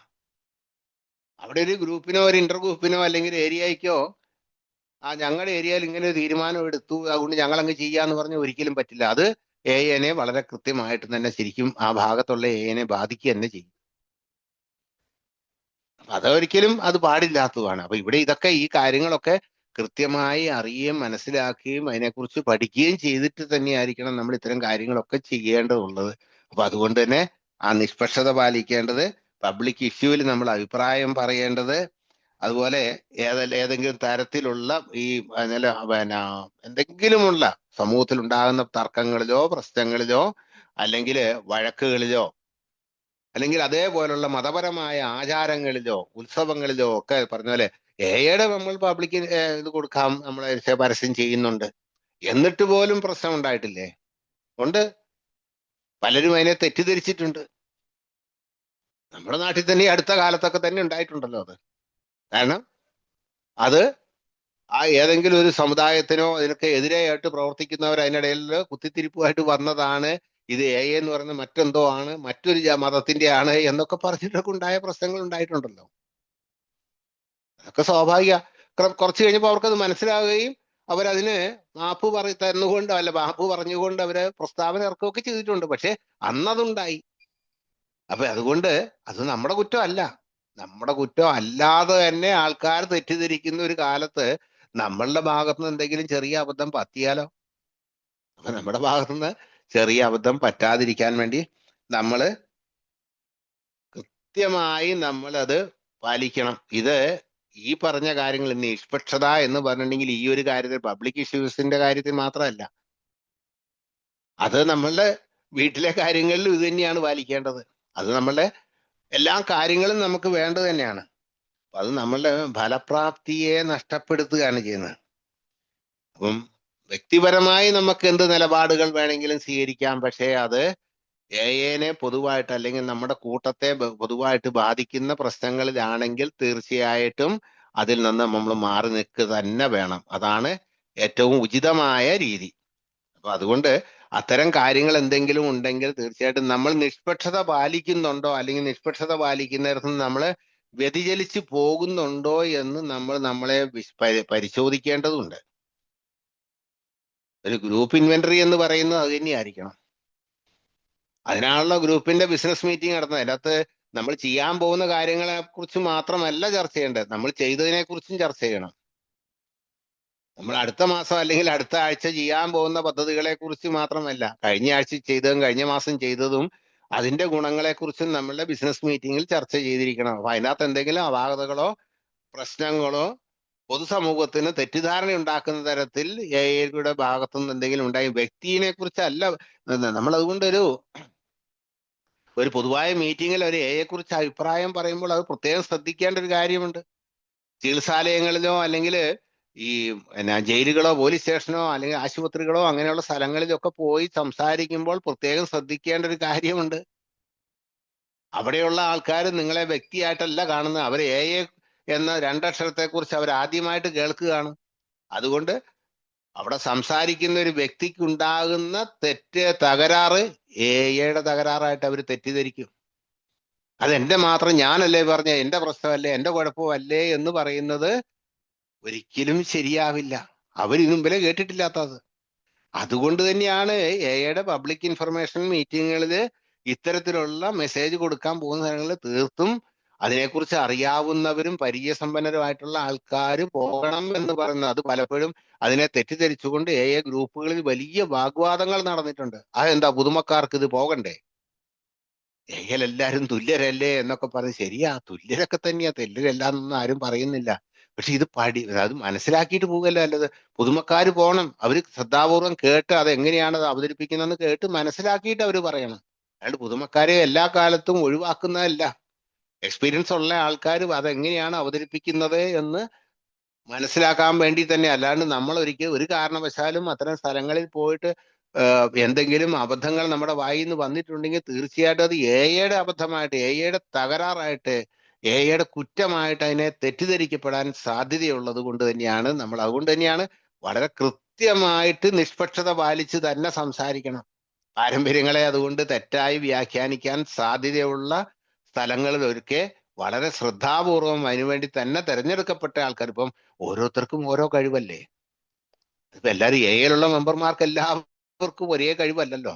വ്യക്തിപരമായി ചിലർക്ക്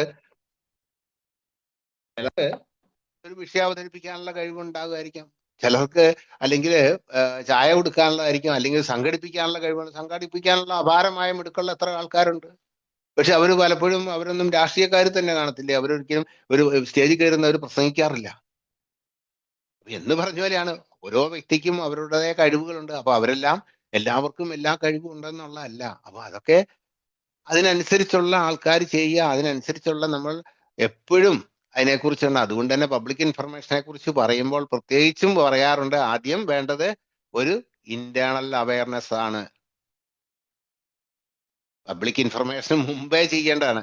നമ്മൾ എന്താണ് പറയാൻ പോകുന്നത്, അത് എങ്ങനെ പറയണം, എങ്ങനെ മറ്റുള്ളവർക്ക് മനസ്സിലാകുന്ന രീതിയിൽ അത് പറഞ്ഞു കൊടുക്കണം എന്നുള്ളതിനെ കുറിച്ച് നമ്മുടെ ഉള്ളിൽ ആദ്യം ഒരു ഇൻഫർമേഷൻ കൊടുക്കണം, ഒരു അവയർനെസ് ഉണ്ടാവണം.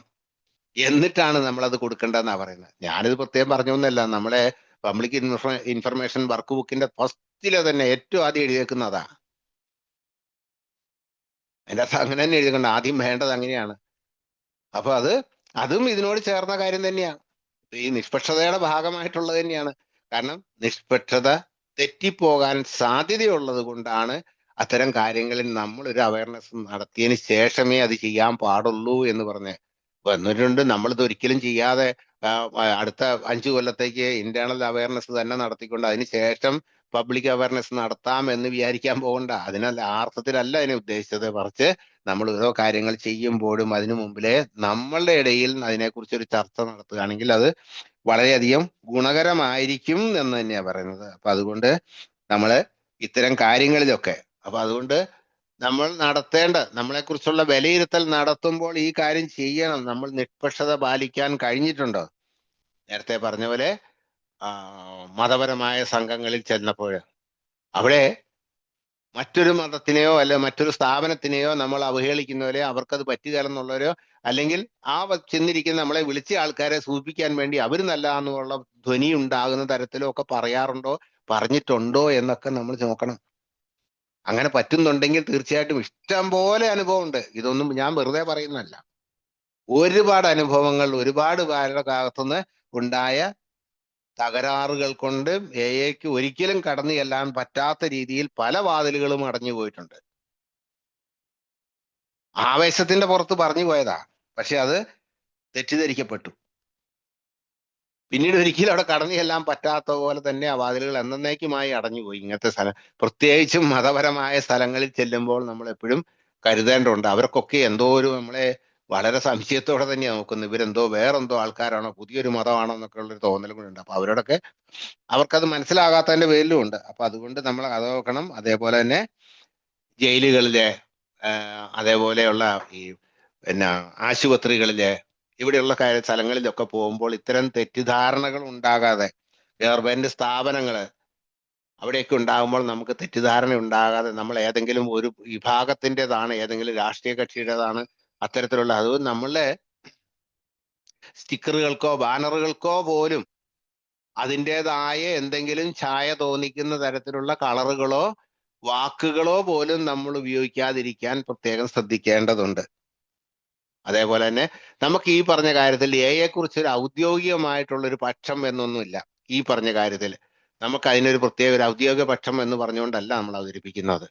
ഈ പറഞ്ഞ അവിടെ എന്താ എയെ കുറിച്ച് നമുക്ക് ഔദ്യോഗിക പക്ഷം അല്ല, എയ്ക്ക് ഒരു പക്ഷമുണ്ട്. പക്ഷെ അവിടെ എന്തായിരിക്കണം, ആശുപത്രികളിലെ പ്രവർത്തനം എന്തായിരിക്കണം, ജയിലുകളിലെ പ്രവർത്തനം എന്തായിരിക്കണം, അല്ലെങ്കിൽ ഇതേപോലെ അലനോൺ എന്തായിരിക്കണം, അല്ലറ്റീൻ എന്തായിരിക്കണം, ഈ കാര്യങ്ങളിൽ എയ്ക്ക് ഒരു ഔദ്യോഗിക പക്ഷമൊന്നുമില്ല.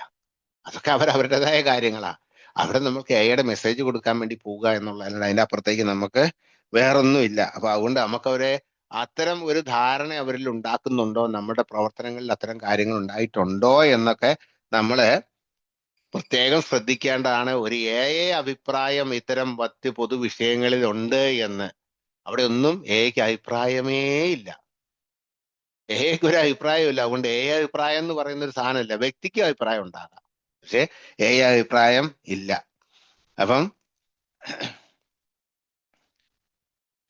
അപ്പൊ ഇത്തരം കാര്യങ്ങളൊക്കെ നമ്മൾ എപ്പോഴും ശ്രദ്ധിച്ചിട്ട് തന്നെ നമ്മൾ ഈ പാരമ്പര്യങ്ങൾ അനുസരിച്ച് നമ്മളുടെ പ്രവർത്തനങ്ങളൊക്കെ ഉണ്ടാവുള്ളൂ. അത് ഏറ്റവും കൂടുതൽ വേണ്ടതും നമ്മളുടെ പബ്ലിക് ഇൻഫർമേഷൻ എല്ലാം വേണം. ജനാമധേയത്വം പാലിക്കുന്നത് തൊട്ട് എല്ലാം ഉണ്ടെങ്കിൽ ഈ പറഞ്ഞ നിഷ്പക്ഷത എന്ന് പറയുന്ന കാര്യം നമ്മൾ എപ്പോഴും പൊതുജനങ്ങളുമായി ഇടപെടുമ്പോഴാണ് നമ്മൾ ഏറ്റവും കൂടുതൽ എപ്പോഴും ശ്രദ്ധിക്കേണ്ട കാര്യങ്ങൾ. അപ്പൊ ഇത് ഒരിക്കലും ലംഘിക്കാതിരിക്കാൻ നമ്മൾ എപ്പോഴും ശ്രദ്ധിക്കേണ്ടതാണ്. അത് എവിടെ എയ്ക്ക് അകത്തുമുണ്ട്, എയുടെ പുറത്തുമുണ്ട്. ഇതേ തത്വം, ഈ നിഷ്പക്ഷത എന്ന് പറയുന്നതിന്റെ ആത്മീയ വശം അത് എയ്ക്ക് അകത്ത് മാത്രമല്ല, അത് നമ്മളെ നിത്യജീവിതത്തിൽ നമുക്ക് എങ്ങനെ കൊണ്ടുനടക്കാൻ പറ്റുന്നുണ്ട്? നമുക്കത് ആലോചിക്കേണ്ട ഒരു കാര്യമാണ്. നിത്യജീവിതത്തിൽ നമുക്ക് എത്രമാത്രം ചെയ്യണം. അപ്പം ജോലി സ്ഥലത്തോ നാട്ടിലോ അല്ലെങ്കിൽ അവിടുത്തെയുള്ള മറ്റ് പ്രശ്നങ്ങളിലോ നമ്മൾ അനാവശ്യമായിട്ട് അഭിപ്രായം പറയുന്നുണ്ടോ? നമുക്ക് നമ്മളോട് ചോദിക്കാവുന്ന ഒരു കാര്യമാണ്. പലപ്പോഴും എനിക്ക് എൻ്റെ നാവിനെ നിയന്ത്രിക്കാൻ പറ്റുന്നില്ല. അഭിപ്രായം പറഞ്ഞതിന് ശേഷമാണ് അയ്യ വേണ്ടായിരുന്നു എന്ന് ആലോചിക്കുന്നത്. പലപ്പോഴും അത് അങ്ങനെ തോന്നാറുണ്ട്. പലപ്പോഴും പറയാറുണ്ട്, തൊണ്ടയിൽ വരെയും വന്ന് ഞാൻ അങ്ങ് വിഴുങ്ങിയെന്നും പറയാറുണ്ട്. എന്നുവെച്ചാൽ അഭിപ്രായം പറയാൻ വേണ്ടി അത്രയും തിക്കിമുട്ടി ഇങ്ങ് വന്നതാ. ആൽക്കഹോളിക്സ് അനോണിമസിന്റെ കൂടെയുള്ള യാത്രയിൽ കുറെ കാലം കഴിഞ്ഞപ്പോൾ അത് ആർജിച്ചെടുത്തതാണ് അപ്പം പറയണ്ട എന്നുള്ളൊരു തീരുമാനം. മുമ്പ് ഇതേപോലുള്ള അഭിപ്രായങ്ങൾ ധാരാളമായി പറഞ്ഞ് അനവധിയായിട്ടുള്ള അബദ്ധങ്ങൾക്കും തെറ്റിദ്ധാരണകൾക്കും നമ്മളെക്കുറിച്ച് അപവാദം പറച്ചിലിനും ഒക്കെ കാരണമായിട്ടുണ്ടെങ്കിൽ അത് ക്രമേണ നോക്കൂ, ആൽക്കഹോളിക്സ് അനോണിമസിന്റെ ജീവിത രീതി പിന്തുടരുന്ന ആൾക്കാർ ഇത്തരം പ്രശ്നങ്ങളിൽ നിന്നൊക്കെ വളരെ പെട്ടെന്ന് പുറകോട്ട് മാറുന്നത് കാണാം. അവര് ഇത്തരം അനാവശ്യ സ്ഥലത്ത് ആസ്ഥാനത്തുള്ള അഭിപ്രായ പ്രകടനങ്ങൾ ഒഴിവാക്കുന്നതുകൊണ്ടാണ്.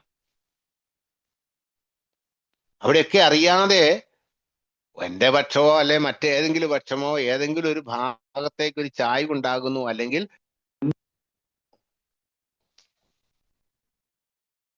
ഒരു മുൻവിധി ഉണ്ടാകുന്നത് കൊണ്ടാണ് ആ പ്രശ്നം. അതെല്ലാ കാര്യത്തിലും അങ്ങനെ തന്നെ ഉണ്ടാകുന്നു. ആ മുൻവിധി ഉണ്ടാകുന്നത് കൊണ്ടാ. അതിപ്പോ ഏത് ഭാഗത്തൂടെ ആവാം, എന്തിനെ കുറിച്ചും ആവാം. പലപ്പോഴും അത് ധൃതി പിടിച്ചാണ് എടുക്കുന്നത്.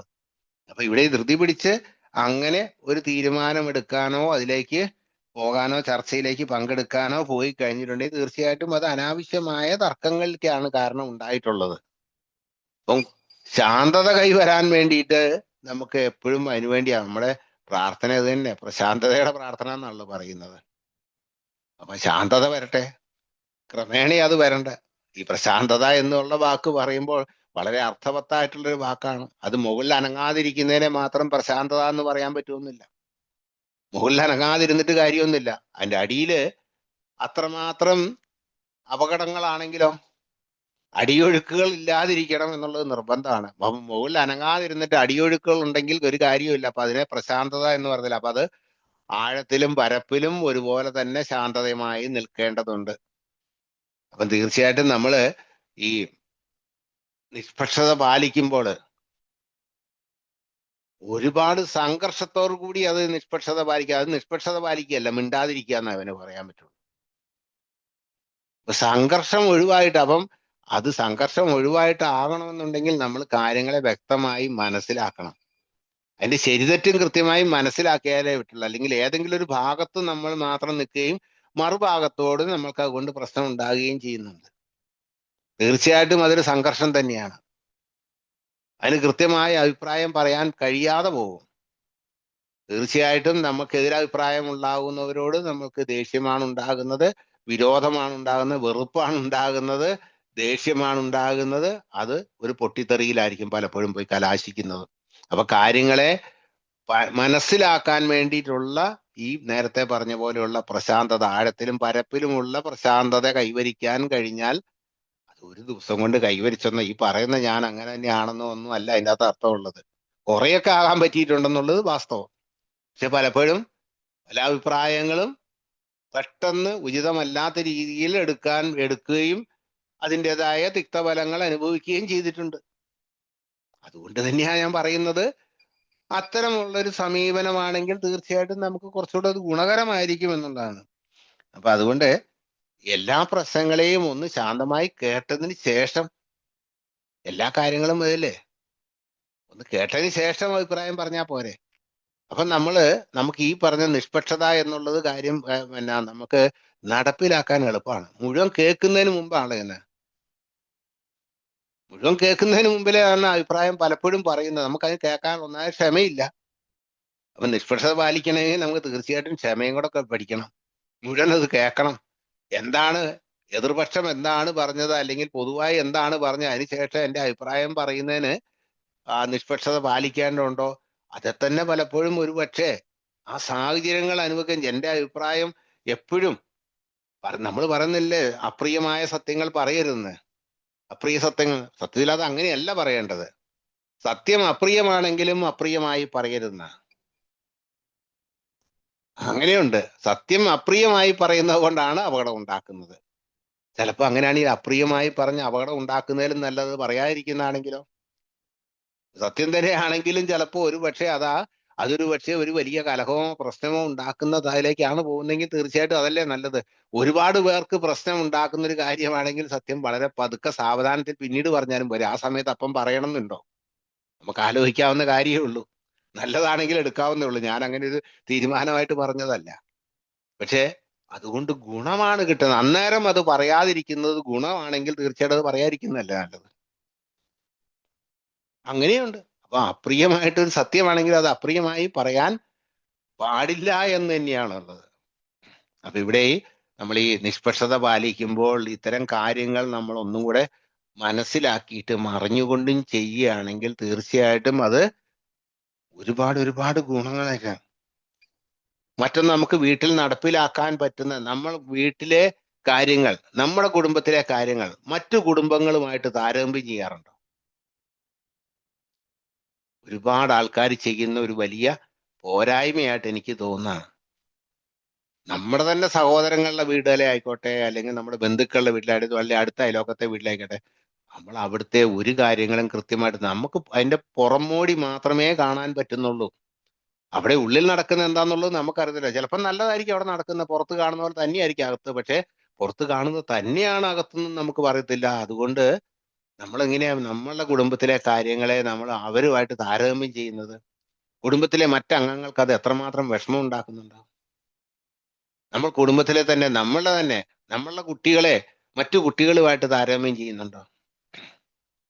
ആലോചിക്കേണ്ട ഒരു വളരെ വലിയ പ്രശ്നം. ഒരുപാട് കുട്ടികളുടെ പ്രശ്നങ്ങളിനകത്ത് വളരെയധികം പ്രാധാന്യത്തോടെ കാണേണ്ട ഒരു പ്രശ്നമാണത്. നമ്മുടെ കുട്ടികളെ മറ്റൊരു കുട്ടികളുമായിട്ട് താരതമ്യം ചെയ്യാൻ നമ്മുടെ കുട്ടികളിൽ തന്നെ ഒരാൾക്ക് കൂടുതൽ പ്രാധാന്യം കൊടുക്കുന്നുണ്ടോ?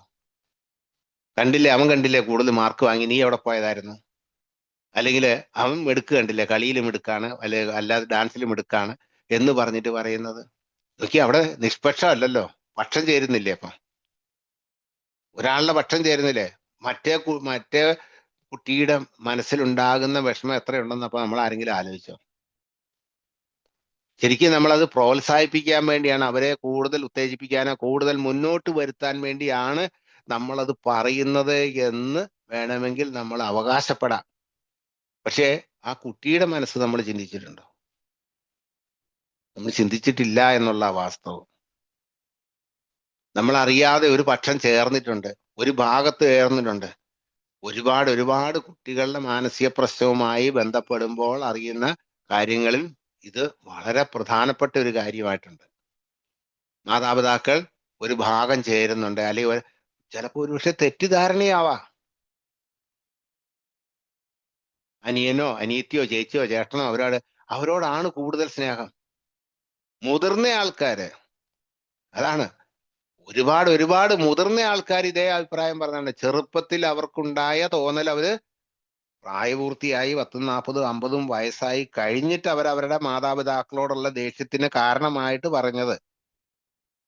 ഇപ്പോഴും അച്ഛനോ അമ്മയ്ക്കോ ഒക്കെ മറ്റ് സഹോദരങ്ങൾ കൊടുക്കുന്ന സ്നേഹം എനിക്ക് തരുന്നില്ല എന്ന്, അവർക്ക് കൊടുക്കുന്ന പരിഗണന എനിക്ക് തരുന്നില്ല എന്ന്.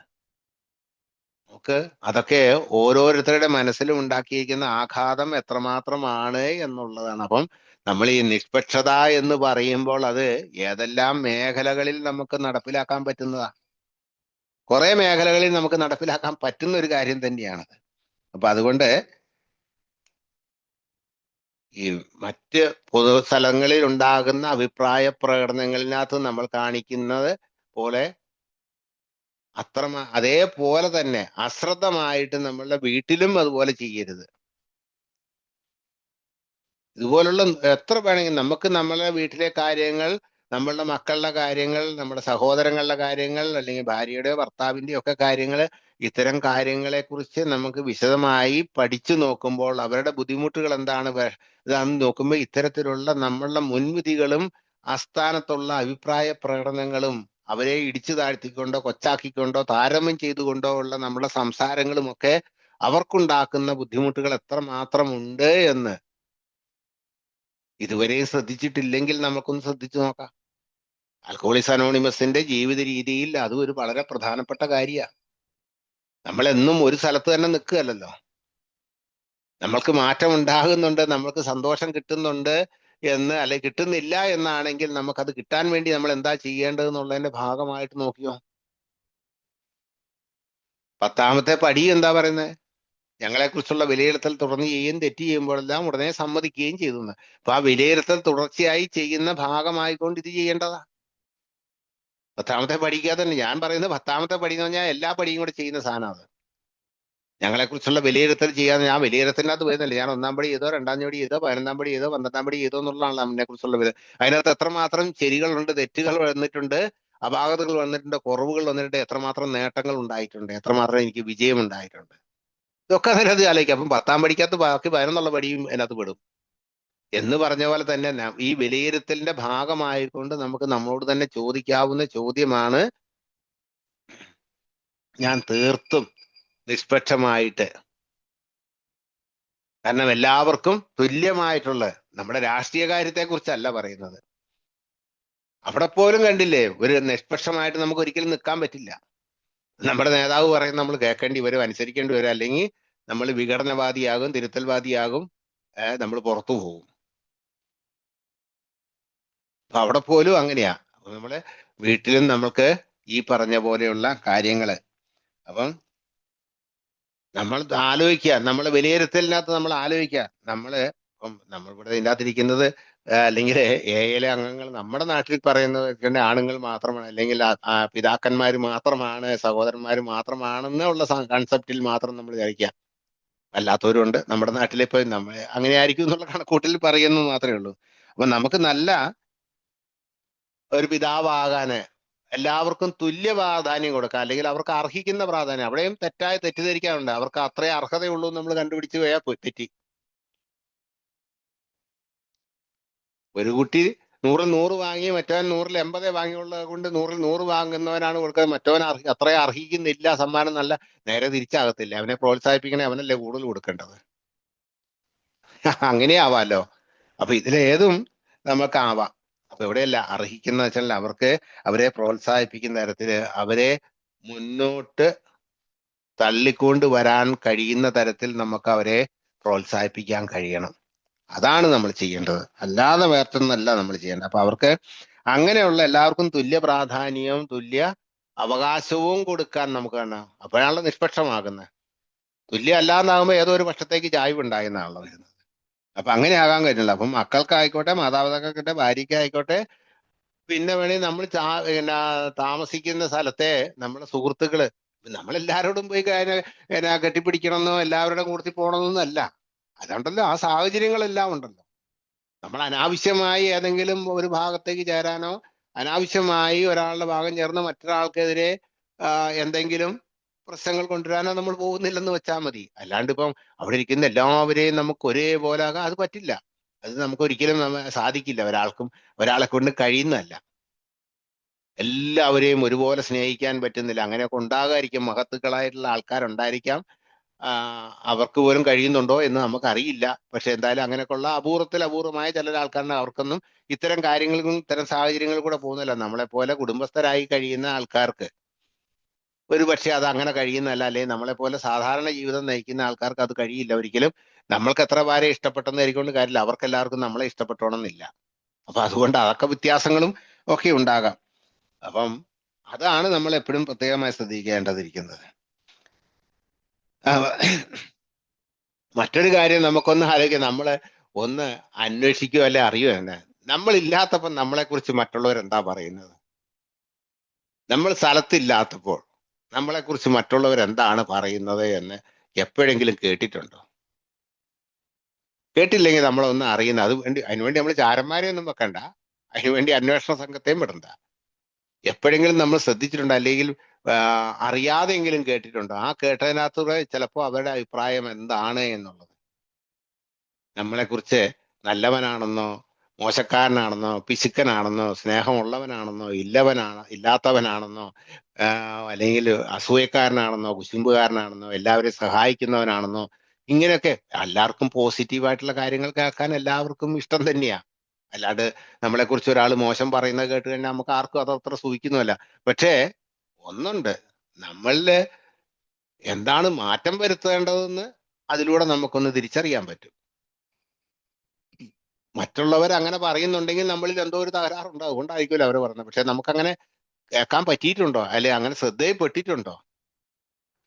അല്ലെങ്കിൽ നമ്മുടെ നല്ല സുഹൃത്തുക്കളോ മറ്റു ആൾക്കാരോ, അല്ലെങ്കിൽ പ്രത്യേകിച്ചും അത് ഓഫീസുകളിലൊക്കെ ജോലി ചെയ്യുന്ന സ്ഥലങ്ങളിലൊക്കെയാണ് അത് വരുന്നത്. ബോസ് ഇല്ലാത്ത നേരത്ത് ബോസിനെ കുറിച്ച്, അല്ലെങ്കിൽ ഒരു ജോലിക്കാരൻ ഇല്ലാത്ത നേരത്ത് ജോലിക്കാരൻ മറ്റുള്ളവർ ഇയാളെ കുറിച്ച് എന്താ അഭിപ്രായം പറയുന്നു എന്നുള്ളത് കൂടുതൽ കേൾക്കാൻ പറ്റുന്നത്. കുടുംബത്തിലൊക്കെ അത്ര അങ്ങനത്തെ പ്രശ്നം വരാറില്ലെങ്കിൽ ഉണ്ട് എങ്കിൽ പോലും ഇതുപോലല്ല. പക്ഷെ നമ്മളെ കുറിച്ച് കൂടുതൽ അറിയുന്നത് സമൂഹത്തിലെ ഇത്തരം കാര്യങ്ങളിലായിരിക്കും. ഒരു സംഘടനയെ പ്രവർത്തിക്കുമ്പോഴും ഒക്കെയാണ് ഇത്തരം കാര്യങ്ങളൊക്കെ. പക്ഷെ അതും നമ്മൾ അറിയേണ്ട കാര്യമുണ്ട്, നമ്മളിൽ എത്രമാത്രം ഗുണങ്ങളുണ്ട് മോശങ്ങളുണ്ട് എന്നുള്ളത്, നമ്മൾ എത്രമാത്രം എല്ലാവരോടും യോജിച്ചു പോകുന്നുണ്ട് എന്നുള്ളത് നമുക്ക് വിലയിരുത്താൻ കിട്ടുന്ന ഒരു അവസരം തന്നെയാണത്. അത് നമുക്ക് എത്ര ചെയ്യണം. നമുക്ക് എത്രമാത്രം നമ്മൾ നന്നായി ജീവിക്കുന്നുണ്ട്, എത്രമാത്രം നമ്മൾ സന്തോഷത്തോടെ ജീവിക്കുന്നുണ്ട് എന്ന് നമുക്കൊരു വിലയിരുത്തുന്ന ഒരു വേണ്ട. നമുക്ക് എത്രമാത്രം നന്നായിട്ട് ചിരിക്കാൻ കഴിയുന്നുണ്ട്, അത്ര ചെറിയ ഒരു കാര്യമല്ല അത്. നമ്മൾക്ക് എത്രമാത്രം നന്നായി ചിരിക്കാൻ കഴിയുന്നുണ്ടെന്ന് നമ്മൾ നമുക്കൊന്ന് മാർക്കിട്ട് നോക്കിയേ. വളരെ ആ മാർക്കിടുന്നത് നിഷ്പക്ഷമായിട്ടായിരിക്കണം. അവിടെ ഞാൻ എനിക്ക് അനുകൂലമായിട്ട് ഇടരുത്. അങ്ങനെ അങ്ങ് വിചാരിച്ചാൽ ഞാൻ അത്ര മോശക്കാരനൊന്നും അല്ല എന്ന് പറഞ്ഞുകൊണ്ടാണ് ഞാൻ എനിക്ക് മാർക്കിടുന്ന കാര്യമില്ല. ആ മാർക്കിടുമ്പോൾ നേരത്തെ പറഞ്ഞ കാര്യം അടുത്ത് വരും. നമ്മളില്ലാത്തപ്പോൾ നമ്മളെ കുറിച്ച് ആൾക്കാർ എന്ത് വരുന്നു അറിയുന്നു എന്നുള്ളത്. അതും കൂടെ കൂട്ടിയിട്ട് നമുക്ക് നമ്മളെ നോക്കിക്കൊണ്ട് ചിരിക്കാൻ എത്രമാത്രം കഴിയുന്നു, എത്രമാത്രം ആത്മാർത്ഥമായി ചിരിക്കാൻ കഴിയുന്നുണ്ട്. അല്ലെങ്കിൽ ഞാന് ഒരു പെർഫെക്റ്റ് എന്ന് പറയാനില്ലെങ്കിലും പെർഫെക്ഷന്റെ അടുത്തേക്ക് നമ്മൾ എത്രമാത്രം പോകാൻ കഴിയുന്നുണ്ട് എന്നുള്ളത്. തീർച്ചയായിട്ടും ഏറ്റവും നല്ല ഗുണകരമായിട്ടുള്ള ഒരു മനോഭാവമാണ് തീർച്ചയായിട്ടും ചിരിക്കുക എന്ന് പറയുന്നത്. അത് പല്ല് പുറത്ത് കാണുന്നതിനെ ചിരിക്കുക എന്നല്ല പറഞ്ഞു, ഇളിക്കുക എന്നാ പറയുന്നത്. അതല്ല, ചിരിക്കുക എന്ന് പറഞ്ഞിട്ടുണ്ടെങ്കിൽ സന്തോഷത്തോടെ അത് ഉള്ളിൽ നിന്ന് വരുന്ന ആ ഒരു നല്ല വികാരമാണ്. മറ്റുള്ളവരോട് ആ ഒരു നമ്മൾ പറയുന്ന പോലെ മനസ്സ് തുറന്ന് അവരെ സ്വീകരിക്കാനും അവരുടെ സന്തോഷത്തിൽ പങ്കുചേരാനും അവരുടെ സങ്കടത്തിൽ അവരോടൊപ്പം നിൽക്കാനും ഒക്കെ തോന്നുക എന്നുള്ള, അവരോടൊപ്പം ആയിരിക്കാൻ കഴിയുന്നത്. അപ്പൊ നമുക്ക് അങ്ങനെ ഒരാളാവാൻ കഴിയുന്നുണ്ട്. അവിടെ നമുക്ക് നമ്മളുടെ മാർക്ക് നോട്ട് നോക്കുക. നമ്മൾ ആ മാർക്കൊന്നും ഒക്കെ അല്ലാണ്ട് ഒരു ദിവസം കൊണ്ട് പെട്ടെന്നൊന്നും നമ്മൾ 100% പെർഫെക്റ്റ് ആണല്ലോ. നമ്മൾ അതിനകത്തുനിന്ന് മാറ്റം വരുത്താനുണ്ടെങ്കിൽ നിന്ന് മാറ്റം വരുത്താൻ വേണ്ടിയുള്ള ശ്രമം നടത്താമല്ലോ. അത് വിലയിരുത്താൻ വേണ്ടി നമുക്കത് ഉപയോഗിക്കാമല്ലോ. അപ്പൊ നമുക്ക് എത്രമാത്രം ആ ഒരു കാര്യത്തിൽ നമുക്ക് എത്രമാത്രം മുന്നോട്ട് പോകാൻ കഴിയുന്നുണ്ട് എന്ന്. അപ്പൊ നന്നായി ചിരിക്കാൻ കഴിയുന്നുണ്ടോ എന്ന്. നന്നായി ചിരിക്കാൻ കഴിയണമെങ്കിൽ തീർച്ചയായിട്ടും നമുക്ക് മറ്റുള്ളവരുടെ തെറ്റുകൾ നമുക്ക് എത്രമാത്രം ക്ഷമിക്കാൻ കഴിയുന്നുണ്ട്. ഇതൊക്കെ ഈ നിഷ്പക്ഷതയുടെ ഭാഗം തന്നെയാ. തെറ്റ് ക്ഷമിക്കാൻ കഴിയുന്നില്ല എന്നുള്ളത് നമുക്ക് മുൻവിധിയുണ്ട്. അവനോട് അങ്ങനെ വിട്ടാൽ ശരിയാകുകയില്ല എന്ന് അവൻ പണ്ടേ ഇങ്ങനെയാണ് എന്നുള്ള വെച്ചുകൊണ്ടാണ് നമുക്ക് തെറ്റ് ക്ഷമിക്കാൻ പറ്റാത്തത്. അല്ലെങ്കിൽ അവനൊരിക്കലും നന്നാകുകയില്ല, അവന് ക്ഷമ കൊടുത്തിട്ട് വലിയ കാര്യമില്ല എന്ന് പറയുമ്പോഴൊക്കെ ഇതല്ലേ, അവിടെയൊക്കെ പക്ഷം ചേർന്ന് പോയില്ലേ, നമ്മുടെ അഭിപ്രായം ഒരു പക്ഷത്തേക്ക് ചിരിഞ്ഞില്ലേ, അല്ലെങ്കിൽ ചാഞ്ഞു പോയില്ലേ. അതുകൊണ്ടാണല്ലോ പറ്റാത്തത്.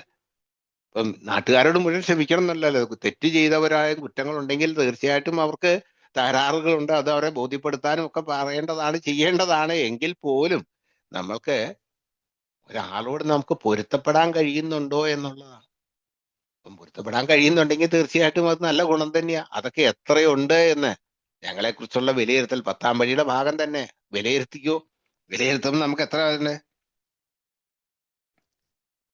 ഇപ്പൊ നിഷ്പക്ഷത എന്ന് പറഞ്ഞിട്ടുണ്ടെങ്കിലേ അതൊരു സംയമനം തന്നെയാ. തീർച്ചയായിട്ടും സംയമനമാണ്. ഒരു കാര്യം ഉചിതമായ ഒരു തീരുമാനം എടുക്കുന്നത് എത്രമാത്രം ഗുണകരമാണെന്നുള്ള നമ്മൾ ഒന്ന് ആലോചിക്കുക തന്നെയാണത്. അപ്പോഴാണ് നമുക്ക് ആ നിഷ്പക്ഷമായിട്ട് നിൽക്കാൻ കഴിയുള്ളൂ. അപ്പൊ ഉചിതമായിട്ടൊരു തീരുമാനം എടുക്കുക, അത് ഗുണകരമായിട്ട് ഉണ്ടാകട്ടെ, എല്ലാവർക്കും അത് അങ്ങനെ ആവട്ടെ, അത് തന്നെയാണ്. അപ്പം അതൊരു ബലഹീനതയായിട്ട് ഒരിക്കലും കാണേണ്ട കാര്യമില്ല. സംയമനം പാലിക്കുന്ന ബലഹീനതയല്ല. നല്ല തീരുമാനം എടുക്കാൻ വേണ്ടി നമ്മൾ ശ്രദ്ധാപൂർവം ആലോചിച്ചിട്ട് എടുക്കുന്നതാണ്. അപ്പോഴാണ് നമുക്ക് നിഷ്പക്ഷമായിട്ട് കാര്യങ്ങൾ ചെയ്യാൻ പറ്റുന്നത്. നമ്മളെന്ന് വെച്ചാൽ നമ്മൾ ഒരാളെ ഒന്നിനെ കുറിച്ച് ഒരു അഭിപ്രായവും പറയുന്നില്ല, യാതൊരു തരത്തിൽ. അപ്പം തീർത്തും നിർഗുണമായിട്ട് നിൽക്കുക എന്നുള്ളതല്ല അതിന്റെ അർത്ഥം. ഈ നിഷ്പക്ഷത എന്ന് പറയുമ്പോൾ നമ്മൾ മുൻവിധി ഇല്ലാണ്ട് കാര്യങ്ങൾ ചെയ്യുന്നു എന്ന് തന്നെ കൂട്ടിയാൽ മതി. മുൻവിധി ഇല്ലാണ്ട് ചെയ്യാന്നുള്ളത്. അപ്പൊ അതുകൊണ്ട് അതൊരു വലിയ ഗുണമായിട്ട് തന്നെ എടുക്കുക, സംയമനം പാലിക്കുക എന്നുള്ളത്.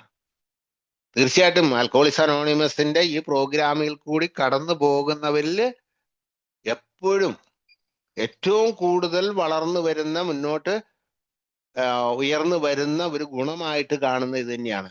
അവര് മറ്റുള്ളവരെ കേൾക്കാൻ വേണ്ടിയുള്ള സമയം അവർക്ക് കൊടുക്കുന്നുണ്ട്, മറ്റുള്ളവരെ കേൾക്കാൻ വേണ്ടിയുള്ള ക്ഷമ കാണിക്കാറുണ്ട്. അതുകൊണ്ട് തന്നെ അവർക്ക് അവരിൽ സ്നേഹവും കരുണയും വിശ്വാസവും ഒക്കെ കൂടി വരുന്ന തന്നെയാണ് കാണുന്നത്. ഒരിക്കൽ പോലും ആൽക്കഹോളിക്സ് അനോണിമസിന്റെ കൂട്ടായ്മയിൽ നിന്നുകൊണ്ട് അതിനകത്ത് പ്രവർത്തിക്കുന്ന ആൾക്കാര് അവരൊരിക്കലും ആ ഒരു ഒരേ നിലയിൽ നിൽക്കുകയല്ല, അവർ മുന്നോട്ട് നടക്കുക തന്നെ ചെയ്യുന്നത്. ഓരോരുത്തരുടെ നടപ്പിന്റെ വേഗതയും ഒക്കെ വ്യത്യാസമായെങ്കിൽ പോലും എല്ലാവരും മുന്നോട്ട് തന്നെയാണ് നടക്കുന്നത്. ഒരാൾ പോലും നിൽക്കുകയല്ല ചെയ്യുന്നത്, നിന്നോടത്ത് നിൽക്കുന്നില്ല, അവർ മുന്നോട്ട് നടക്കുക. ഈ ആൾക്കൂട്ടത്തിൽ ഒരുമിച്ച് നടക്കുമ്പോൾ എല്ലാവരും കൂടെ ഒരുമിച്ച് ചേർന്നുള്ള ആ യാത്രയിൽ മുന്നോട്ട് കിടക്കുന്ന എല്ലാവരിലും ഇത്തരം ഗുണങ്ങൾ കൂടുതൽ ഉണ്ടാകുക തന്നെ ചെയ്യുന്നത്. അവരിലെല്ലാം ഗുണപരമായിട്ടുള്ള കാര്യങ്ങൾ അവരിൽ കൂടുതൽ വർദ്ധിച്ചു വരുന്നത് തന്നെയാണ് കണ്ടിട്ടുള്ളത്. എല്ലാവരിലും ഒക്കെ തന്നെ, ആരും അതിനകത്ത് മോശമില്ല. ചിലർക്ക് കുറച്ച് സാവധാനം, കുറച്ച് പേര് ചിലർക്ക് വളരെ വേഗത്തിൽ, അത്ര തന്നെയുള്ളൂ, നമ്മുടെ വാഗ്ദാനങ്ങളിൽ പറയുന്ന പോലെ തന്നെ. അപ്പൊ അതുകൊണ്ട് അത് ആർക്കും ഒരു മോശമായിട്ട് വരുന്നൊരു കാര്യമല്ല. നമുക്ക് സംയമനം പാലിച്ചാൽ നമുക്ക് തർക്കങ്ങൾ ഒഴിവാക്കാം. തർക്കങ്ങൾ ഒഴിവായിട്ടുണ്ടെങ്കിൽ തീർച്ചയായിട്ടും സംഘർഷങ്ങളും വിരോധവും വിദ്വേഷവും ഒക്കെ ഒഴിവാകാം. അതുകൊണ്ട് തന്നെ ഒരു സംഘത്തിലാകുമ്പോൾ ഇത്തരം വരുമ്പോൾ എന്താകുന്ന, അതൊരു കുടുംബത്തിലായാലും അല്ലെങ്കിൽ പുറത്തുള്ളൊരു സംഘത്തിലായാലും എന്താ, വിഭാഗീയത ഒഴിവാകും, അല്ലെങ്കിൽ അതിനകത്ത് പിളർപ്പ് ഒഴിവാകും, ഏറ്റുമുട്ടൽ ഒഴിവാകും. ഇതൊക്കെ തന്നെയാണല്ലോ. അപ്പം പൊട്ടിത്തെറികളും കലഹങ്ങളും ഒക്കെ ഒഴിവായി കിട്ടാൻ ഇതൊക്കെ നല്ലതാ. നമുക്കൊന്ന് സംയമനം പാലിക്കുക എന്നുള്ളത്, അതായത് മുൻവിധി ഒഴിവാക്കിക്കൊണ്ട് ഒന്ന് ആലോചിക്കാനോ, ഒന്ന് ചിന്തിക്കാനോ, ഒന്ന് ആലോചിക്കാനോ ഉള്ളൊരു സമയം കൊടുത്തിട്ടുണ്ടെങ്കിൽ തീർച്ചയായിട്ടും നമുക്ക് നമ്മുടെ ഇടയിൽ ഈ പറഞ്ഞ മറ്റൊരാളെ ബഹുമാനിക്കാനുള്ളൊരു കാര്യം കിട്ടും, സ്നേഹം കിട്ടും, അതോട് ഐക്യമുണ്ടാകാൻ പറ്റും. ഇതെല്ലാം കൊണ്ടുവരും. അപ്പം എല്ലാവരെയും നമുക്ക് നിഷ്പക്ഷമായിട്ട് കേൾക്കാനും അവരുടെ പ്രശ്നങ്ങളിൽ നമുക്ക് അനുതാപപൂർവ്വം അവരോട് ഇടപെടാനും ഒക്കെ കഴിയുക എന്നുള്ളത് തന്നെയാണ്. അപ്പൊ നിഷ്പക്ഷമായി നിൽക്കുക. അതിനുണ്ട് ഈ ആൽക്കഹോളിക്സ് അനോണിമസിന്റെ ഈ ഒരു പാരമ്പര്യത്തില് തീർച്ചയായിട്ടും അത് ഒരുപാട് ശക്തമായിട്ടുള്ളൊരു പാരമ്പര്യം തന്നെയായിരുന്നു. നമ്മളെ നിലനിർത്തുന്നതിൽ ഏറ്റവും കൂടുതൽ, നമ്മളിൽ ഐക്യം നിലനിർത്തുന്നതിന്, നമുക്ക് പൊതുസമൂഹമായിട്ട് നമുക്ക് വളരെ നല്ല ബന്ധമുണ്ടാകുന്നതിന്, നമ്മളെ പൊതുസമൂഹം അംഗീകരിച്ചതിനും നമ്മൾക്ക് വേണ്ടി നമ്മളിലേക്ക് ആൾക്കാരെ എത്തിക്കുന്നതിനും ഒക്കെ കാരണമായിട്ടുള്ള നമ്മളുടെ ഇത്തരം ഒരു സമീപനം തന്നെയാണ്. ഒരു കാരണവശാലും അതിന് തടസ്സമായിരിക്കുന്ന ഒരു കാര്യത്തിലേക്കും ആൽക്കഹോളിക്സ് അനോണിമസ് ഇതുവരെയും ഇടപെടാതെ നിന്നതും അതുകൊണ്ട് തന്നെയാണ്. അത് തന്നെയാണ് നമ്മൾ ഇന്ന് ഇത്രയും ലോകരാജ്യങ്ങളിൽ 190 രാജ്യങ്ങളിലായിട്ട് ഇന്ന് ഏതാണ്ട് 22 ലക്ഷത്തോളം ആൾക്കാരായി നമ്മൾ വർദ്ധിക്കാനുള്ള കാരണവും ആൽക്കഹോളിക്സ് അനോണിമസ് ഇത്തരത്തിലൊരു സമീപനം എടുത്തുകൊണ്ട് നമ്മളുടെ സഹസ്ഥാപകര് വളരെ കൃത്യമായി ആലോചിച്ചുറച്ച് തന്നെയാണ് അത്തരം ഒരു തീരുമാനമെടുത്തത്. അത് എന്തായാലും നമ്മൾക്ക് ഗുണകരമായിട്ട് തന്നെ ഭവിച്ചു. അപ്പം നമുക്ക് നല്ല ഈ ഒരു ആശയം നമ്മുടെ ജീവിതത്തിൽ നടപ്പിൽ വരുത്തുകയാണെങ്കിൽ, നമ്മുടെ ജീവിതത്തിൽ, നമ്മുടെ കുടുംബത്തിൽ, നമ്മുടെ സമൂഹത്തിൽ, നമ്മുടെ ജോലി സ്ഥലത്ത്, അതേപോലെ തന്നെ എല്ലാറ്റിനും ഉപരിയായി നമ്മൾ പ്രവർത്തിക്കുന്ന നമ്മളുടെ കൂട്ടായ്മയ്ക്കുള്ളിലും വളരെ നല്ല രീതിയിലുള്ള ഐക്യം ഉണ്ടാകാനും, അത് ഇപ്പോഴും കഷ്ടപ്പെടുന്ന മദ്യാസക്തരെ രക്ഷിക്കുന്നതിന് വേണ്ടിയുള്ള ജീവൻ രക്ഷിക്കുന്ന മന്ത്രങ്ങൾ നമുക്ക് എല്ലാവരിലും എത്തിക്കാനുള്ള നമ്മുടെ ശേഷിയെ അത് വർദ്ധിപ്പിക്കും. അത് നമുക്ക് വളരെ ഗുണകരമായിട്ട് മറ്റുള്ളവരിൽ എത്തിക്കാൻ നമുക്ക് കഴിയും. തീർച്ചയായിട്ടും അത്തരം പ്രവർത്തനങ്ങളിലേക്ക് പോകട്ടെ. ജ്വാല ഗ്രൂപ്പിന് ഇതിന്റെ പ്രവർത്തനങ്ങളിലൊക്കെ എല്ലാവിധ വിജയങ്ങളും ഭാവങ്ങളും നേരുന്നു. തീർച്ചയായിട്ടും ഇതുപോലെയുള്ള വിഷയങ്ങൾ, ഇത് ഞാൻ പറഞ്ഞ പോലെയല്ല, ഇതുപോലെ എന്ന് പറയുമ്പോൾ അതിനെ തെറ്റിദ്ധരിക്കരുത്. എല്ലാ ദിവസങ്ങളിലും ഓരോ വിഷയാധിഷ്ഠിത മീറ്റിങ്ങുകൾ നടക്കുന്നുണ്ട്. തീർച്ചയായിട്ടും അതും എല്ലാവർക്കും അത് ഗുണകരമാകട്ടെ. എല്ലാവർക്കും അതിൽ നിന്ന് എന്തെങ്കിലുമൊക്കെ കാര്യങ്ങൾ സ്വീകരിക്കാൻ, നല്ലത് സ്വീകരിക്കാനുള്ള അവസരം കിട്ടട്ടെ. ഒരിക്കൽ കൂടി എല്ലാവിധ ആശംസകൾ അറിയിക്കുന്നു. ഇത്രയും നേരം എന്നെ കേട്ടുനിന്ന് എല്ലാവരോടും നന്ദി പറഞ്ഞുകൊണ്ട് അവസരം തന്ന ജാലാ ഗ്രൂപ്പിനോട് നന്ദി പറഞ്ഞുകൊണ്ട് നിർത്തട്ടെ. നന്ദി. താങ്ക് യു സണ്ണി ചേട്ടാ. ഇത്ര നേരം ഞങ്ങളോടൊത്ത് ആയിരുന്നുകൊണ്ട് പാരമ്പര്യങ്ങളിലെ ആത്മീയത ശ്രദ്ധിച്ച് കേൾക്കുകയായിരുന്നു. ഒരു മെമ്പർ എന്നുള്ള നിലയിലും ഒരു സേവകൻ എന്നുള്ള നിലയിലും എത്ര ശ്രദ്ധയോടെ, അവധാനതയോടെ, പരിശുദ്ധിയോടെ സമീപിക്കേണ്ടതാണ് ഇതെന്നുള്ളത് വളരെ വ്യക്തമായിട്ട് പറഞ്ഞു. ഒത്തിരി നന്ദി. വളരെയധികം ഉപകാരപ്പെട്ടു. എന്നെ സംബന്ധിച്ച് എനിക്ക് ഒത്തിരി ഉപകാരപ്പെട്ടു. ഒത്തിരി നന്ദി സണ്ണി ചേട്ടാ. ജ്വാല ഓൺലൈൻ ഗ്രൂപ്പിന്റെ പേരിലും ഞങ്ങളുടെ ഓരോരുത്തരുടെ പേരിലും വ്യക്തിപരമായിട്ടുള്ള പേരിലും നന്ദി അറിയിക്കുന്നു. ഇനിയും ഒത്തിരി കാലം മുന്നോട്ട് ഒത്തിരിയേറെ ആൾക്കാർക്ക് ഒരു വെളിച്ചമായി, ഒത്തിരിയേറെ ആൾക്കാർക്ക് ഇങ്ങനെയുള്ള അറിവുകൾ പകർന്നു കൊടുക്കാനൊക്കെ ജഗദീശ്വരൻ അനുഗ്രഹിക്കട്ടെ, ആയുരാരോഗ്യ സൗഖ്യം തരട്ടെ എന്ന് ഏറ്റവും ആത്മാർത്ഥമായിട്ട് പ്രാർത്ഥിക്കുകയും ആശംസിക്കുകയും ചെയ്യുകയാണ്. ഒത്തിരി സന്തോഷം, ഒത്തിരി നന്ദി.